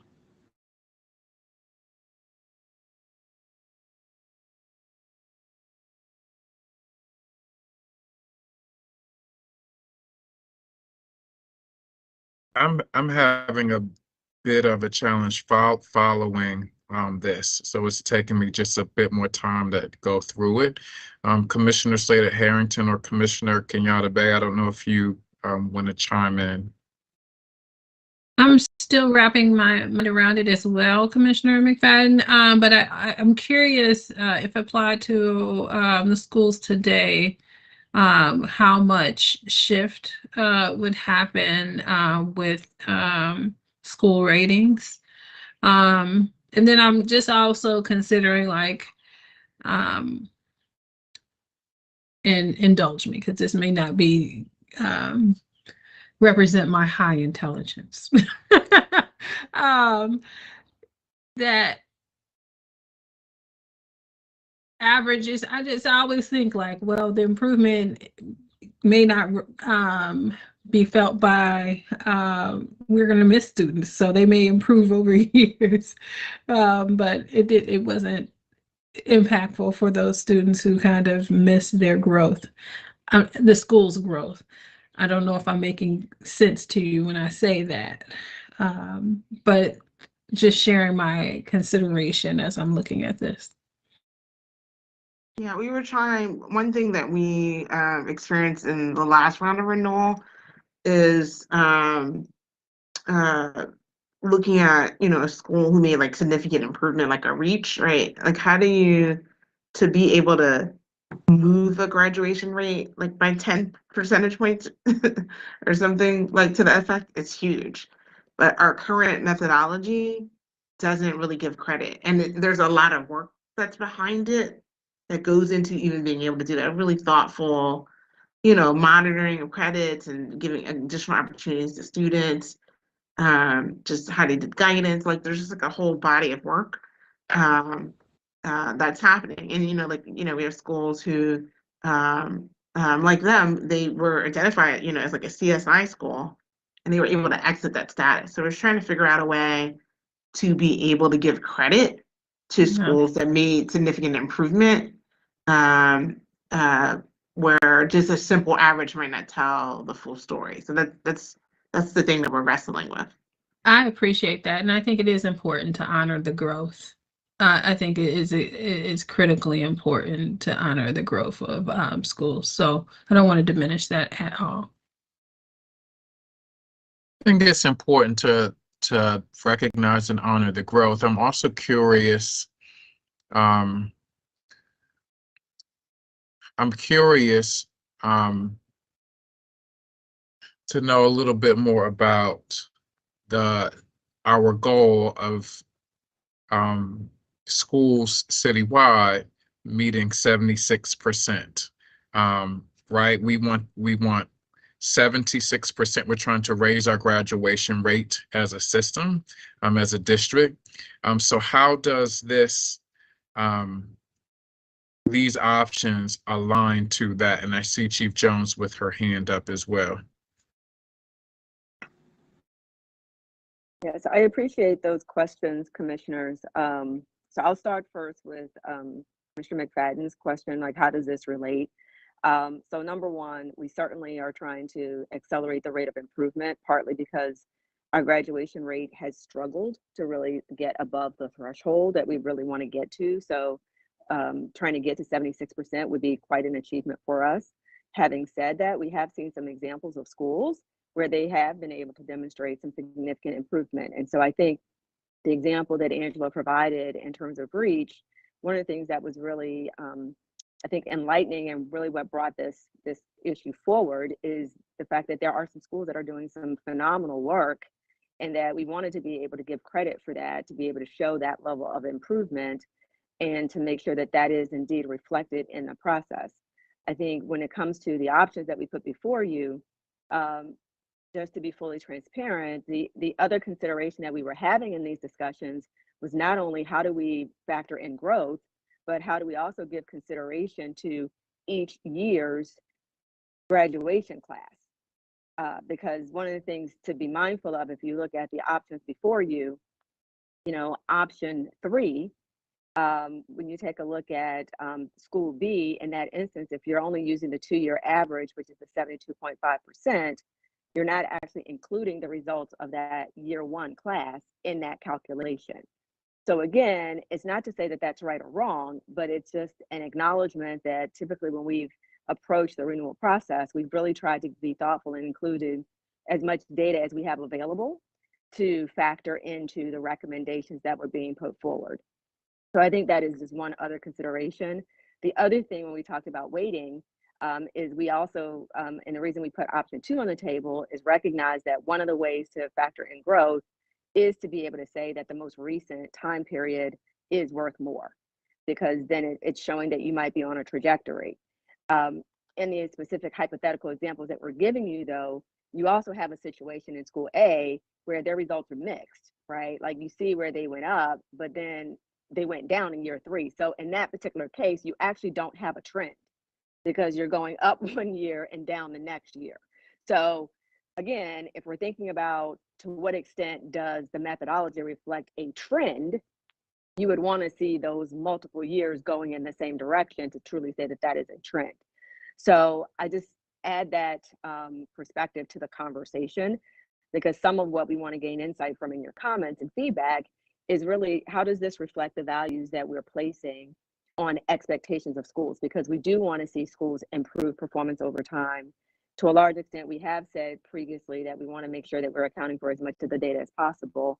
However, we recognize that even with these hypothetical examples, it may not fully reflect what could come forward in a future cycle, because every school's data looks different. And so I will just say this was intended to illustrate the point, just to be able to really try to tease out some of those values, if you will, as we give consideration to how we move forward in the upcoming year.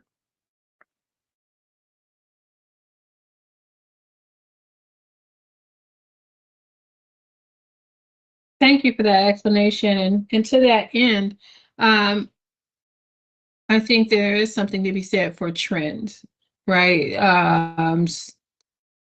There will be cohorts of students that come in who may amp up the scores and rate and I don't know, performance. But trends should reflect real meaningful changes in how the school is operating, and it should reflect that. I'm making that assumption, but I hope we can all assume that there's maybe deeper teaching and learning happening, and effective professional development happening. That, with that in mind, I would think that the option that will follow the trend would be the one that I would be more favorable to. I just said a lot and a little, but yeah, hopefully that helps. I needed to, and I'm driving, so you've got to forgive me if this is clear. But the matrix of schools that hit a bump, you know, that disturbs. And right now we're looking at basically, and forgive me if I'm wrong, a 3-point trend, you know, that you're looking at, because are we taking into account to the bounce back, or before they hit that bump, taking that into account? If they were doing trending up and then they hit the bump, which is basically 2 years ago, and then all of a sudden they're beginning to inch back up, are we taking their recovery into consideration?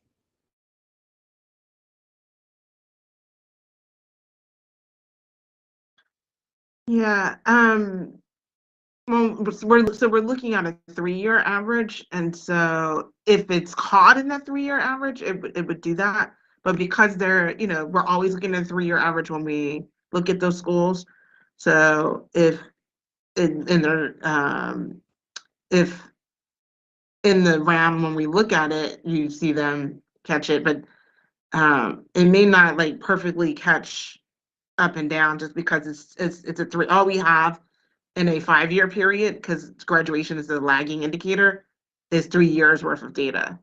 And so if they, you know, had went up and then they went down and then they're back on the upward trend, and that next cycle should capture that.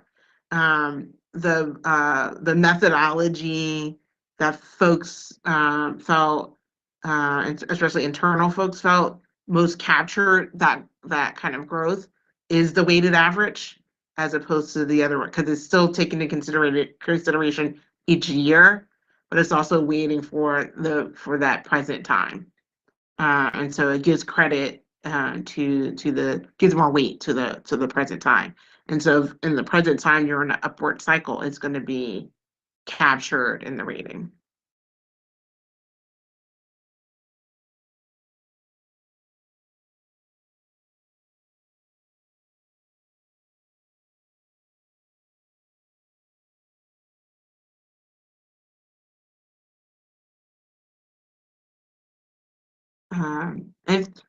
If there's not more questions or thoughts on this, we have a couple more things we want you to consider. So maybe we'll turn it back to Trevor to keep us going. Okay, the next change is on that 5 essentials survey that I mentioned in the academic success section. We are considering making a small change. The 5 essentials is scored on a kind of 5-point scale, which doesn't exactly line up with our 4 rating system. So last year, a not effective was any school that was rated partially organized or not yet organized for success. Based on our experience using the survey in the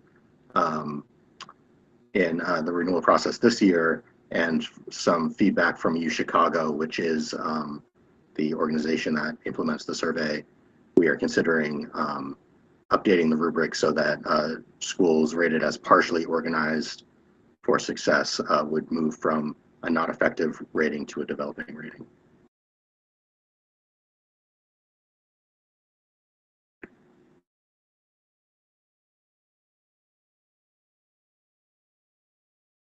The next thing we want to look at is for the chronic absence. This isn't a change to how things are going to be rated, but we did want to flag for the committee and for stakeholders that for this measure, it looks both at the data for a school in terms of chronic absence and student attendance, but it also looks at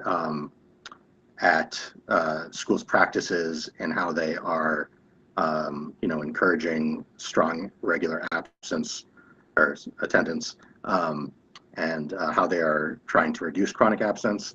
We know that this is an issue that it can be greatly affected by a school's poverty level, and we want to be cognizant of that and allow schools to write about how they are working to help schools or students with higher poverty to attend more regularly. So one change we are going to make is that we will be breaking down the data in relation to a school's poverty index group. So when schools get their data tables, they will be able to see how they compare to other schools of similar levels of poverty, and they can write more deeply about how they are using that data to improve attendance and lower chronic absence.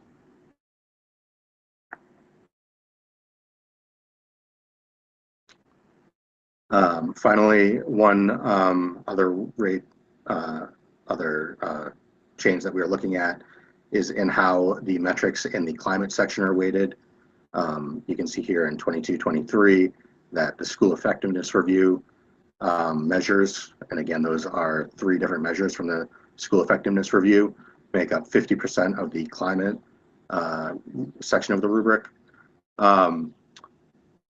What we want to do for this year is to raise the weight for the programming for students with disabilities, because we feel that that's a very important metric that we think needs to be considered more highly in this, as they are a very vulnerable population, and how schools are providing services to those students is very important. So we are looking to raise the weight for that, and we would be reducing that school effectiveness review weight slightly to put that into the students with disabilities section.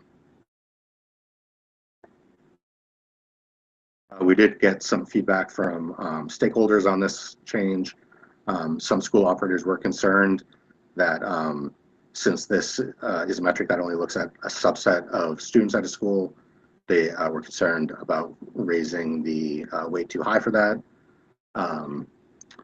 And they also requested more clarity on how the metric is scored. So we are making sure that our special education team covers that when they are going over orienting schools on the visit that they go through for that rating, which is one part of that rating. And for reference, we are just explaining that the metric looks at a large and varied group of data. So we look at evidence that schools are providing in the renewal application, where they write about how they're providing services for students with disabilities. We look at academic performance, climate indicators like attendance, suspensions, chronic absence rates for students with disabilities, and whether students are missing services that then lead to FAPE violations, number of complaints reported, and the results of a virtual site visit, which is conducted in accordance with MSDE guidance. So this is a metric that does look at a wide variety of evidence. So we are making sure that schools are up to speed when they go through the process on what this entails.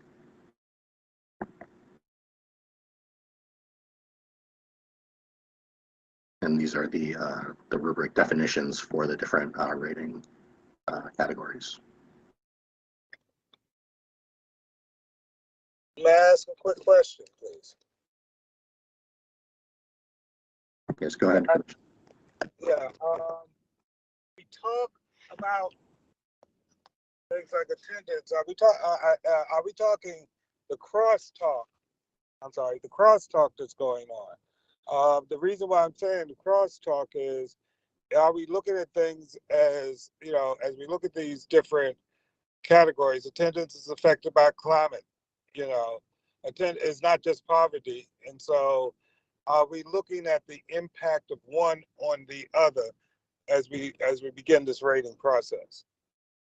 Yeah, so for like chronic absence, the earlier measure that Trevor was sharing about, as well as like for effective programming for students with disabilities, these are qualitative measures.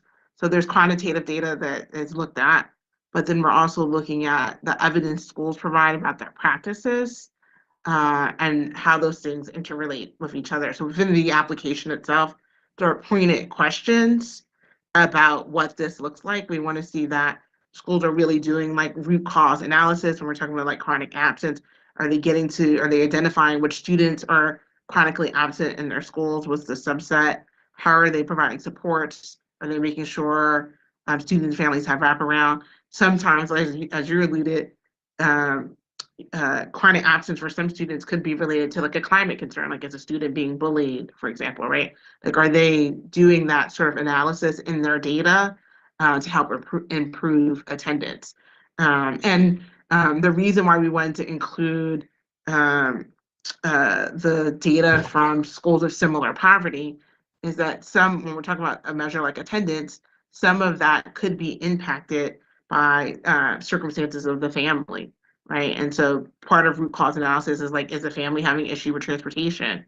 Is there a housing issue? Is there a clothing issue? Like, again, are schools doing that root cause analysis? And then how do they compare of schools that are facing similar challenges in terms of tackling those problems?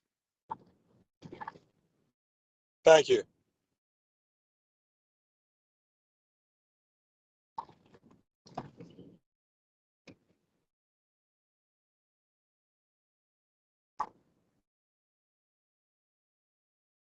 I don't have any other questions, so.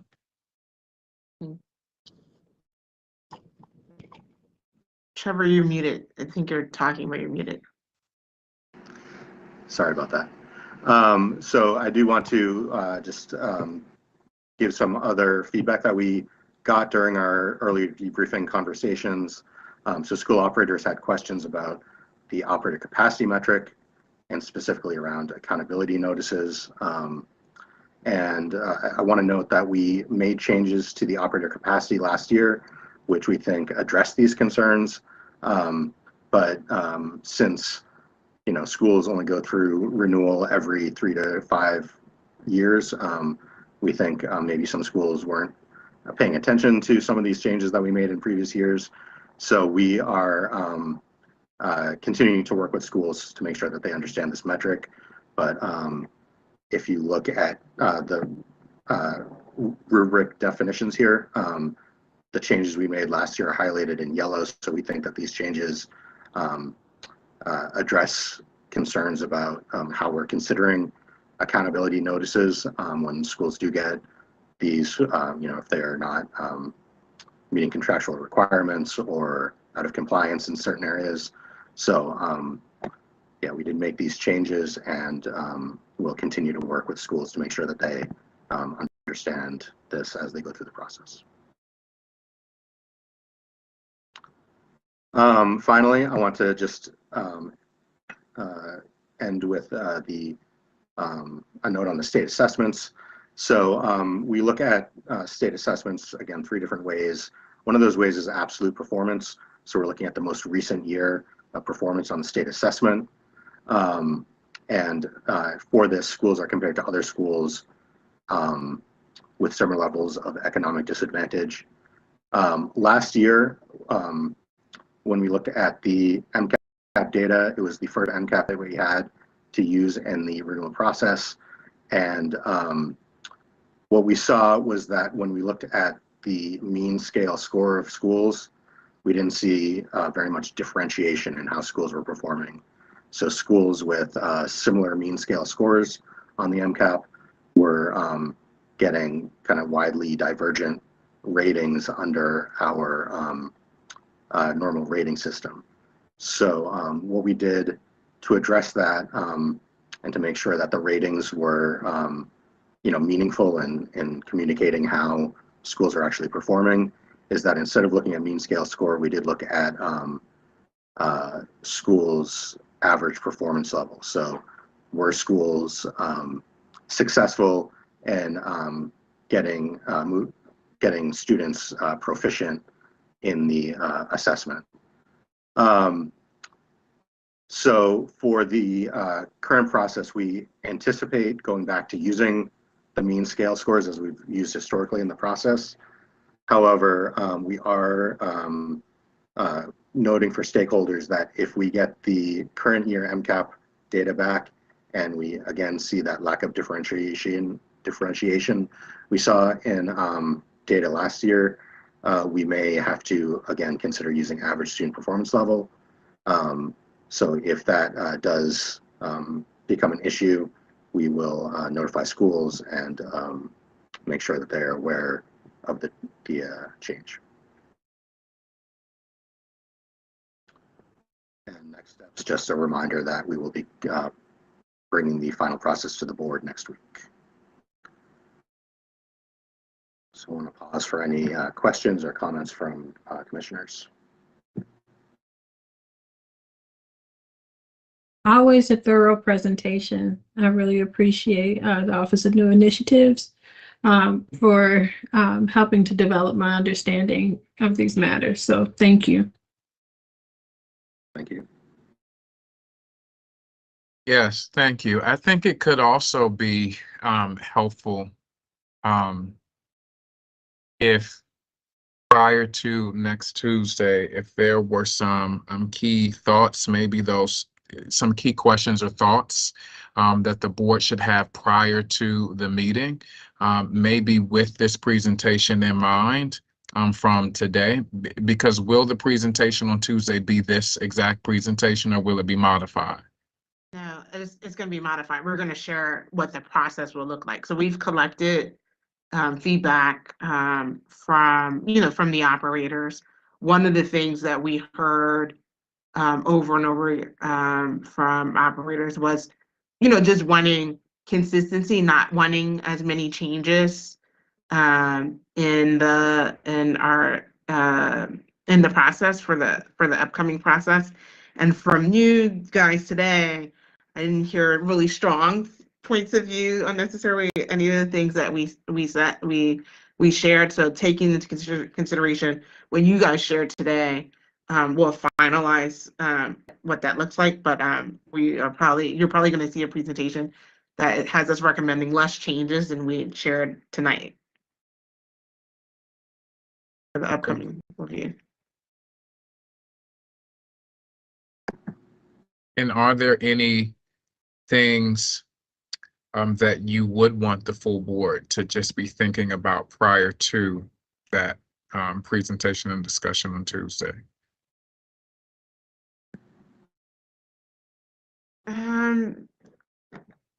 No, I mean, I think I think I just want to make sure. I mean, I guess one wondering I have, there's a lot of new board members. Our presentation for Tuesday is designed to be high level. So at the beginning, you saw Trevor with the slides that show all of the measures went through quickly, like what's included in the measures. We intend to be similar to that when we present on Tuesday, but please let us know if you think there'll be full definitions in the appendix, so it may be good for the board to look at the appendix if they have specific questions in advance of the definitions. But I'm curious as to what you guys thought about the brevity and how we just explained the metrics, if you thought that was sufficient, or you wish, especially thinking about your new members, if you wish we go deeper in what's included in each measure when we present publicly. I'll lend that over to Commissioner Sada Harrington or Kenyatta Bay, but what was more helpful was the side-by-side analysis and you all going through that with us seeing that side by side there. Yes, the context previously kind of set it up, but it did help me to process a bit easier when I saw the side by side and then the context that you all presented there. That may be helpful for the board, but colleagues. Agreed. I agree with Commissioner McFadden in having Chief Jones kind of give that context was very helpful.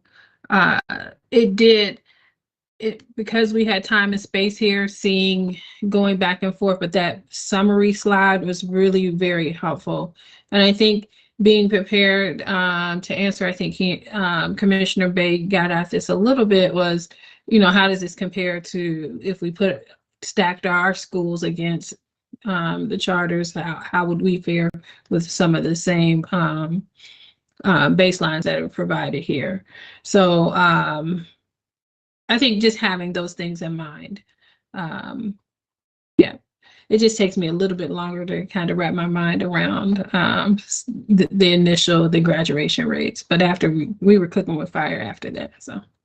Yeah, they're all our schools. Let me say that. Yes, fair. You are absolutely right. Absolutely. Yeah. To traditional schools, I should have said, rather than our schools. Those are all our babies. So you're right.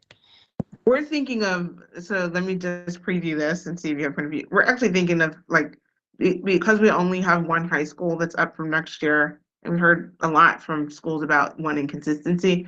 We're thinking of not making the grad change this year. So in Tuesday's presentation, we won't go into the kind of detail that we did. We feel like maybe we should wait and we didn't get a lot of strong feedback from schools about the options.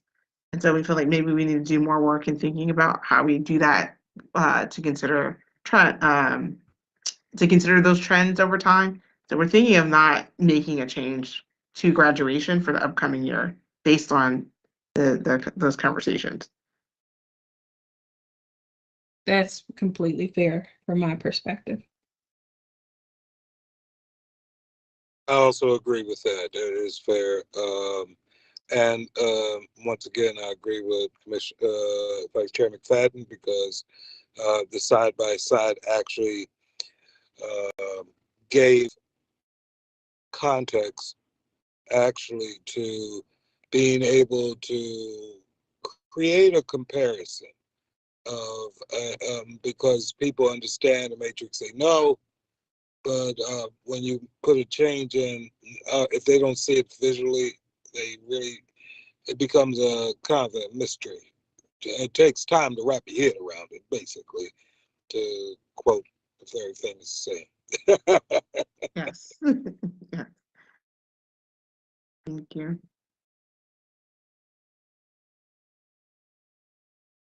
Commissioner McFadden, do you want us just to roll into the next one?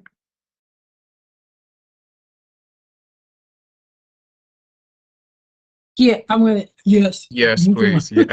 Thank you. Okay, so I think this will be a quick one. We are presenting a waiver request aligned with priorities 5 and 6.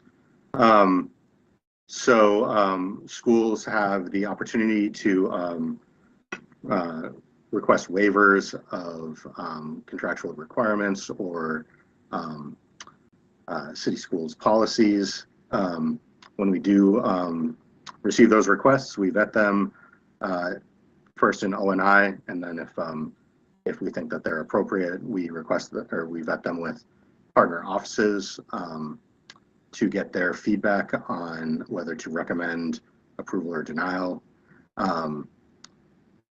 And we also vet the request with the Charter and Operator-Led Schools Advisory Board.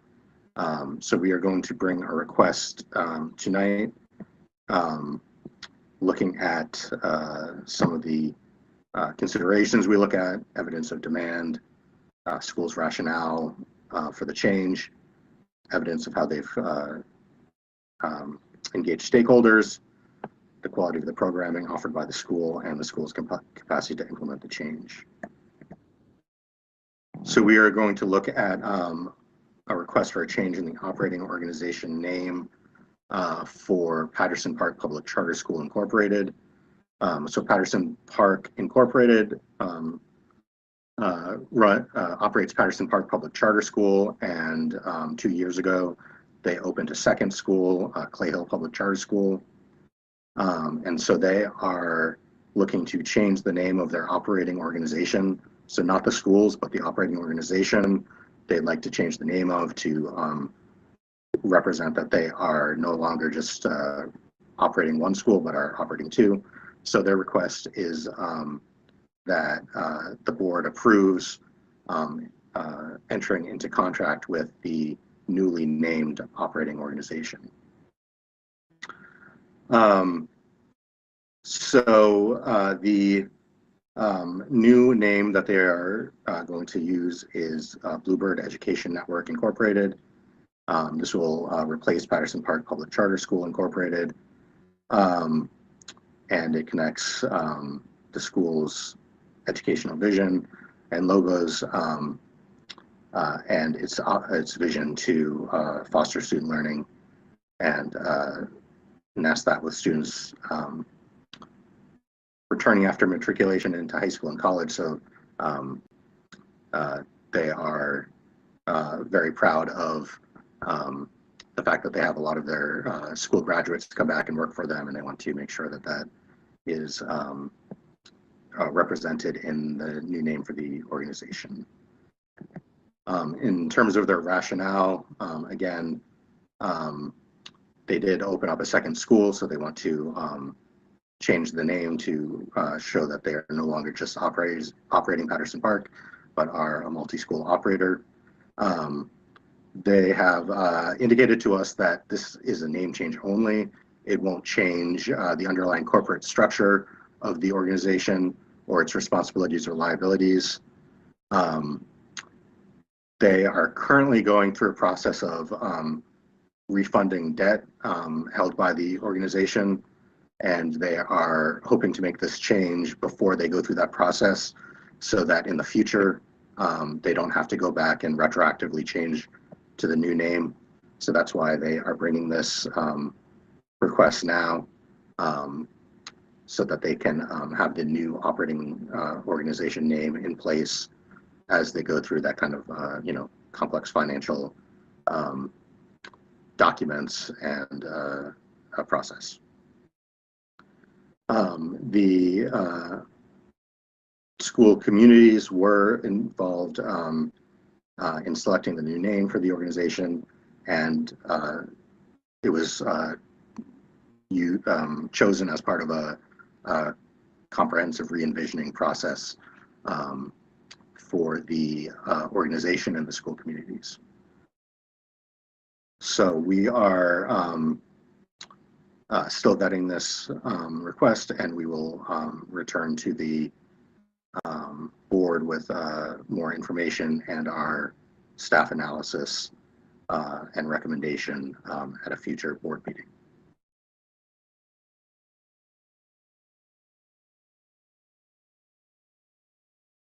Do we have any questions on this request? Well, real quick, are we clear that often the name change often, and now that they're expanding, that does change the operating structure? Is this in keeping in line with how they already exist? I mean, I know they are doing now multiple schools, but is this in keeping in line with their focus and their goals? Or how does that change? When they added, when the board approved the addition of Clay Hill, you looked at the changes to the operating structure. And so from what we can tell so far, it's simply a name change. They just want publicly, they felt like being named for only one of the schools that they operate, can be confusing to members of the public and who operates Clay Hill. And so they wanted a neutral name that just shows that they're operating two schools. But from what we can tell, structurally, everything that's in place today, that's already in contract today, will still stay the same. I will say, we were originally scheduled to bring this, and this came about as part of, before the board is a consideration to approve their permanent location. That we were hoping to have the board vote on June 13th.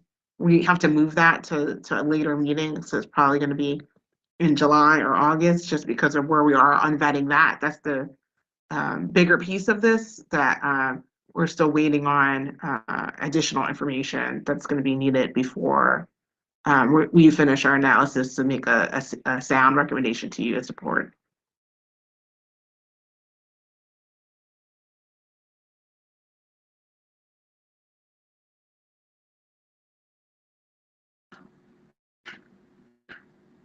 So you'll vote on both things together, the location and the name change at the same meeting. We're looking at, there's overlap in the documents and things that we're looking at in terms of assessing what this means. But from what we can tell so far, from what we have, it doesn't change anything structurally about the organization.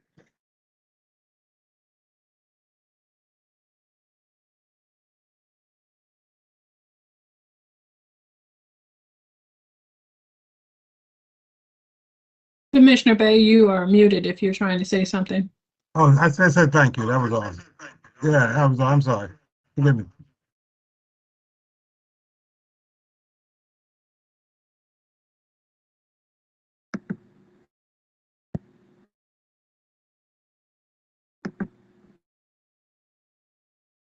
Thank you. Thank you. Thank you both.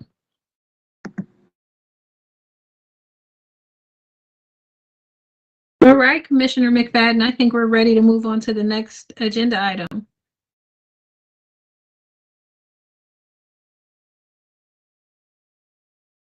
I think we've reached procurements. Is that what's next? Next is the Yes, supplemental we appropriation. got the procurement. Yes. Next is the supplemental appropriation. Mary Ann Cox. Sorry. Yes, good afternoon, everyone. My name is Mary Ann Cox. I'm the Deputy Chief Financial Officer. And for your review, I'm going to present 3 items that Finance is submitting to the board on the 6/13 board meeting. The items are, first, the supplemental appropriation for the general fund. The second item is the quarterly budget amendments. In this case, it would be FY23 quarter 3 budget amendments. And the last item is for information only to the board. It's our financial results as of 3/31/2023. Now, the first 2 items are related to each other, and that would be the supplemental appropriation and the quarterly budget amendments. As part of our audited financial statements, the board approves all of the changes from the original adopted budget to the final budget, and that's part of our audit process. Clifton Larson Allen confirms that we get board approval for all the changes. So that would include any supplemental appropriations that occur during the year, any supplemental appropriations that will reallocate funding from general fund assigned fund balance to other places, typically capital projects fund, and the quarterly budget amendments that the budget department prepares 4 times a year. So I would like to I'm going to share my screen, and I'm going to do the first one. This is the agenda item summary for the supplemental appropriation for the general fund. This item is on board docs, so reviewers can review it later at their convenience.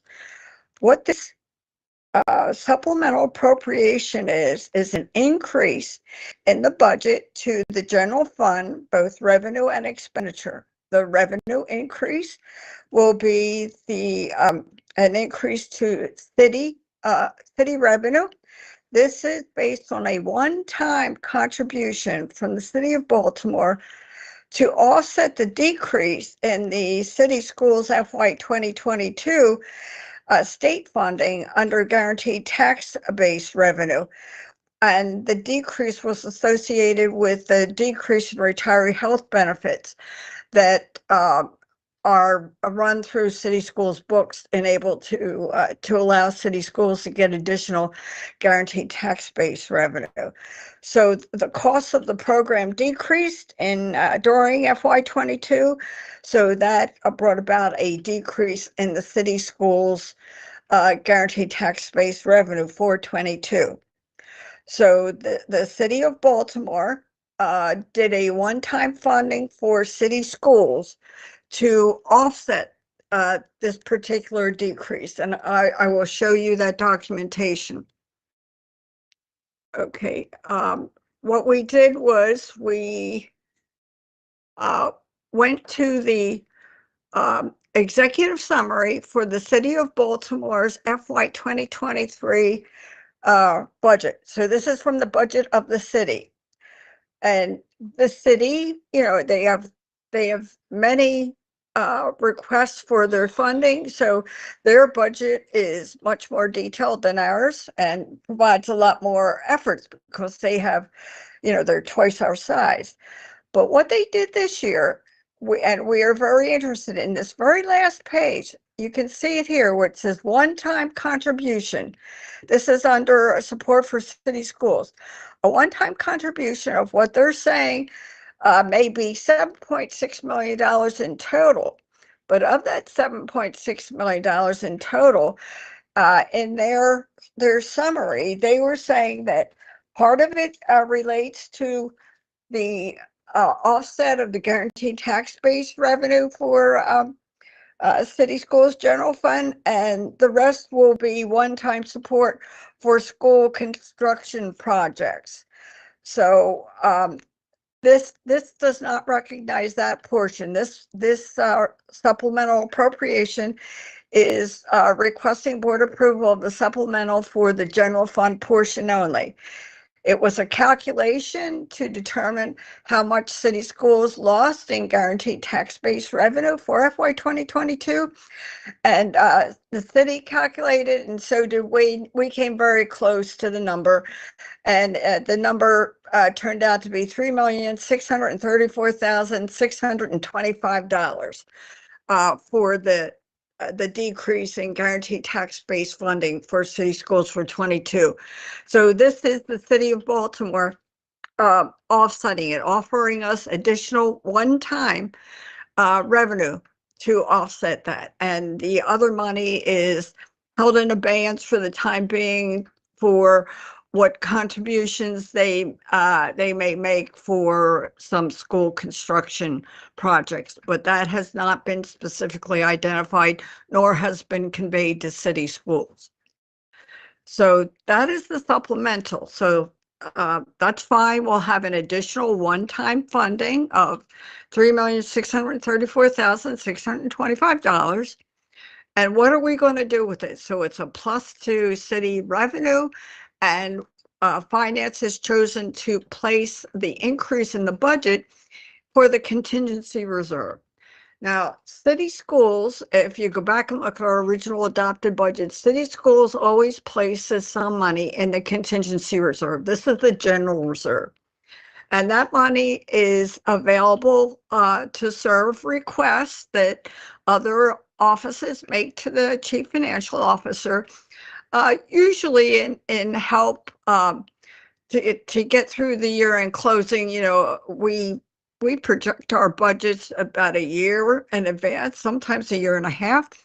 So sometimes we don't know exactly what our needs will be, or we don't know how much utilities are going to go up, or those kind of things. So we have a contingency reserve that other offices may petition the chief financial officer to reallocate budget to these other offices so that they can make their expenditures through year end, to do all the things that they would have in mind. Some of them are required, some of it might be increases in transportation costs that we hadn't anticipated in the first budget. Or it might be an increase in maintenance costs or special ed, or, the request can come from any other office who has a general fund budget, and that's where this money would come from. So that is the information I had for the supplemental appropriation for the general fund. So are there any questions?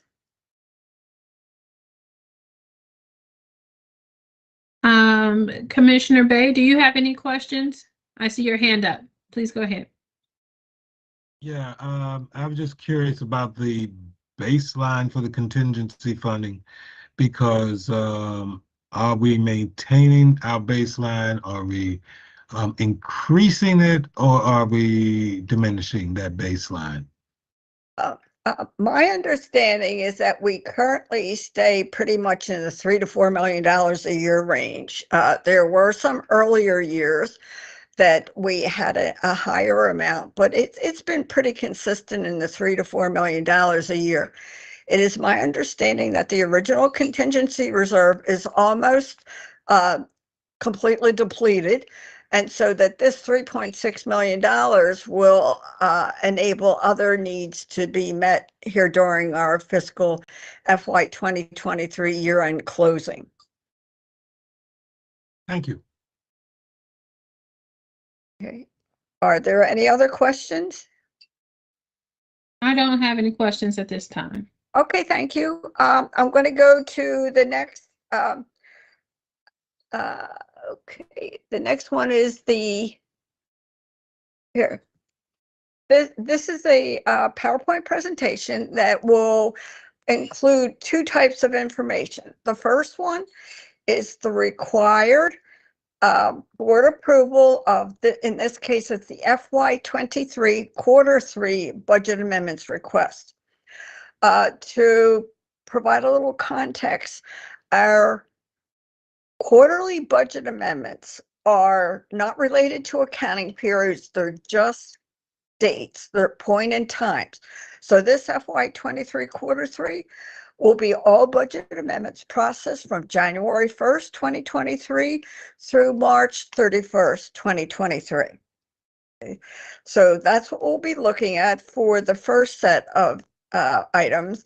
And then Finance is also providing the FY23 Q3 financial results. This is for the general fund, and this would be through the March 2023 accounting period. So just some background information here. These are budget amendment requests. These are required per COMAR. So COMAR places a restrictions on the LEAs that they may not spend more in an MSDE category than they have budgeted. And so that's part of the reason why we do budget amendments. I'm sorry, go ahead. What time does the door close? Is it locked? 10:30 tonight. Oh, okay. Everybody, we're going to ask everybody to mute themselves. Thank you. Okay, yeah, I'm sorry. Go back there. Go back there. Okay, so that is why we go through these budget amendments, because COMAR specifically states what the approval process is for budget amendments for the general fund, which go from the original operating one. So we have a restriction on expenditures by category, not by object, just by category. So the very first set of category amendments, which is what we are basically seeking approval of, the three largest ones are here. The first one says to take care of the category adjustment per COMAR. Instruction increased by 1.2 million and special education decreased by 1.2 million. What this relates to is the budgeted amount for the educational expenditures that city schools makes to the Department of Juvenile Services and the Department of Health Services, those were originally budgeted in special education, but those costs are general education in nature. So we had to do a budget amendment to put the money over in general education where it could be expended. The next item talks about the enrollment adjustment P-stars. What we found out when we did our enrollment adjustments this year, that not all of the budget amendments had been processed by 12/31. So that there are budget adjustments from the P-stars that are, were the result of the enrollment adjustments. So those, a fair amount of them went into Q3 and were not completed in Q2. So that's why you'll see this. And there's another portion where you'll see that it's not what we would typically expect to see in the third quarter, but it is related to the fact that not all the enrollment adjustments were completed in the second quarter. And the last one down here is a decrease in capital outlay related to House Bill 1290 of the 22 session. What happened in House Bill 1290 of the 2022 session is there was a change in the required contribution from city schools to MSA related to the 21st century programs. For years through FY 2022, the city schools required contribution totaled $30 million. And as a result of House Bill 1290, the city of Baltimore is going to increase their funding of the 21st century projects by $10 million, and city schools will not have to pay that $10 million. So now, instead of paying $30 million a year, we will pay $20 million a year. So that releases some money to be reallocated for other needs. And this is one of the journal entries that did that, where operational plant increased by $5 million that related to utility costs, and capital outlay, which was where the city schools contribution for the 21st century program were recorded, that decreased by $5 million. So there will be another in and out of about $5 million to follow in the fourth quarter related to House Bill 1290. Now, what we have, and I'm happy to answer any questions you have, the way we present the quarterly budget amendments, remember their point in time and they're only what was actually processed for that 3-month period. So just for information purposes, we do both category and object. We do the total amount moved, and you can see it by quarter. So you get to see what the first, second, what the original budget was in the first quarter and second quarter change, and now the third quarter change. So the net change is actually the change which was recorded in Q3. So you can see how we've been tracking throughout the year, and we do this for schools and the central office summary by category, and then we do it only central office by category, and then we do schools by schools by category. And if you look, you can see here's the category with the school summary. So after all those somewhat larger budget amendments were done for the enrollment adjustment, you can see they almost zero out. There's $780 that was reallocated from schools to central office, likely for services that were requested by an individual school. But you can see we expect this to zero out. So that's why we break out the schools and central office summaries for each type of function. So we do that just so that everyone can see with us that, yes, we're doing what we're supposed to do. We do not take money away from the schools in the middle of the school year. You know, you can see that through the whole year, the only change was $780 on a budget of $1 billion. So now we have the same budget amendments, only they're filtered by types of objects. So that would be salary and wages, fringe benefit, contractual services, supplies and material, other charges, which is usually that includes travel, can include utilities, you know, and the equipment. So you can see for the enrollment adjustments, if I'm a principal of school A and I do, because of enrollment, I decrease my my FTEs. When I do that, I get to say where I want that other money to go. And so you can see this, all this zeroes out because the principals, when they did the enrollment adjustments, they determined where in the schools the money should go. So this shows you the swings were not huge. So once again, we do the object amendments by school and central office combined. Now we do it by central office alone and school summary by object. And again, looking at the school summary by object, you can see the total change over the entire year is $780.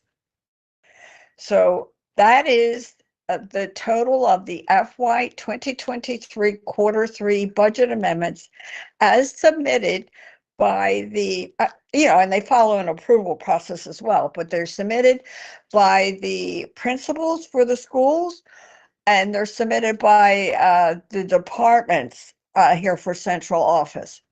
So are there any questions for the budget amendments?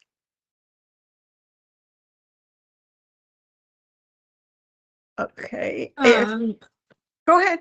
Commissioner Kenyatta Bay, did you have anything? I didn't have anything to add. Thank you. Okay. Can you hear me? Yes. Yeah, Oh, thank okay. you.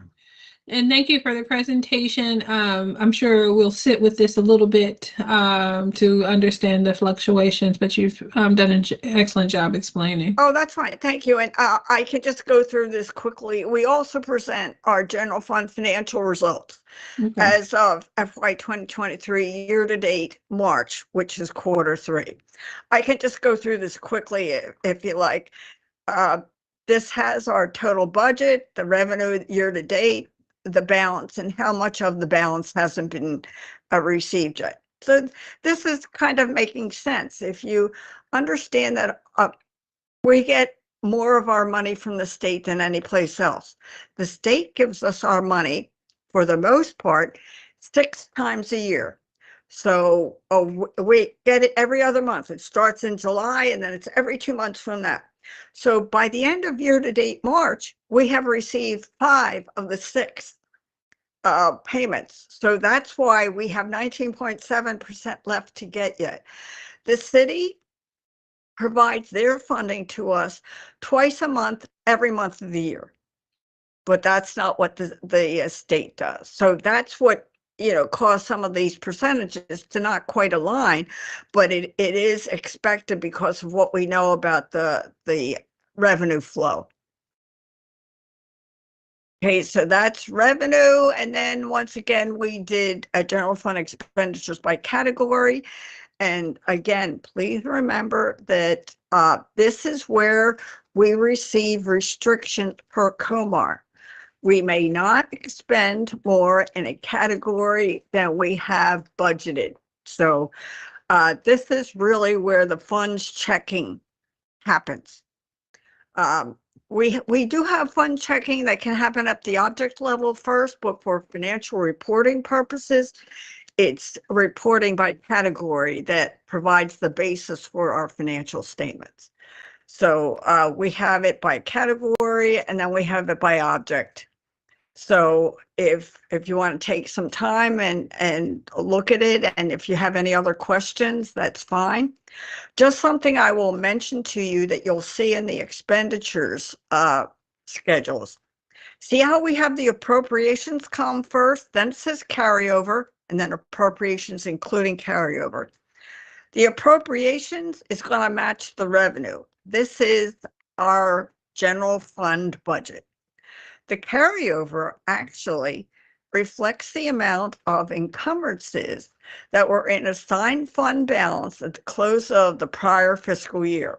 So we carry that over so that if anybody, and frankly, it happens quite a bit, if people pay this year for services that happened last year that they had purchase orders on, they just didn't get their invoice in time, that's what will provide the funding for it. So you don't have to take this year's funding to pay last year. That's all it is. And the rest of it is just what you might expect to see. I do just want to make one final comment. See how the encumbered balance on the expenditures is $448,946,000. That is unencumbered balance. That is not fund balance. That is not contribution to fund balance. What it's saying is for the expenditures budgets, that's how much we have to make it through the last 3 months of the fiscal year. So the fact that we have about 31% left, that ties in pretty well with the expected expenditures for 3 more school months, actually 2.5. So that's not a bad place to be.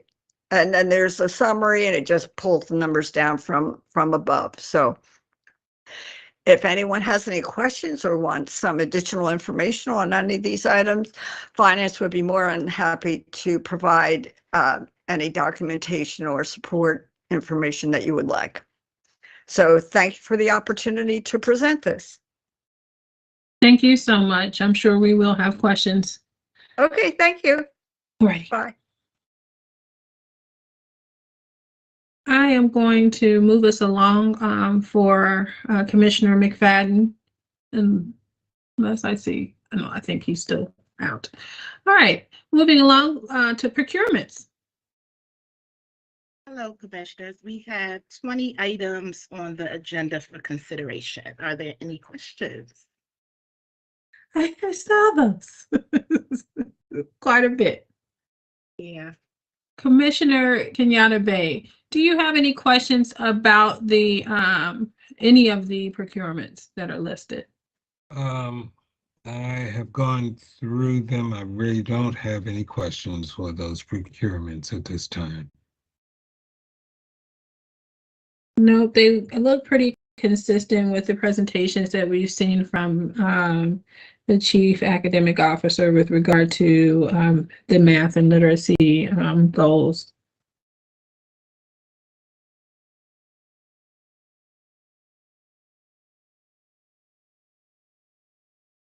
Okay, if you don't have any questions, feel free to send them in writing through the board liaison, and we're happy to answer them for you.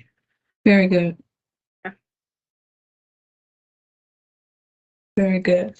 All right, seeing no questions, we'll move right on. Thank you, Mrs. Matthews. Thank you. Enjoy your day. You too. Madam Chair, there are no people signed up for public comment. Oh, wow. All righty. Well, then that very quickly brings us to our end. Is that correct? I believe so. Yes, yes. All right, so next steps, we will look for many of these items in the June 13th or future board meetings. Wanted to check and see if Commissioner McFadden wanted to close us out with anything. If not, we can consider ourselves adjourned. Okay. All right, moving right along. Thank you, everyone. We have graduations coming up this week and next. So I'm looking forward to celebrating all of our students who have made it over either 8th grade promotion ceremonies or high school graduation. Commissioner Kenyatta Bay, I see you are unmuted. Yeah, I just say that, I was just saying that our next meeting was September. No, I'm sorry, I'm looking at the wrong schedule. Our next meeting is You're right, September 4th. 4th. That's what I was looking at. Yes. Yes. Our next full board meeting is June 13th, and then our next teaching and learning meeting will be on September 4th. In the meantime, congratulations to all of the graduates, the parents, and the teachers who helped them get across the finish line. Thank you all and have a good night. Thank you. Bye. Bye.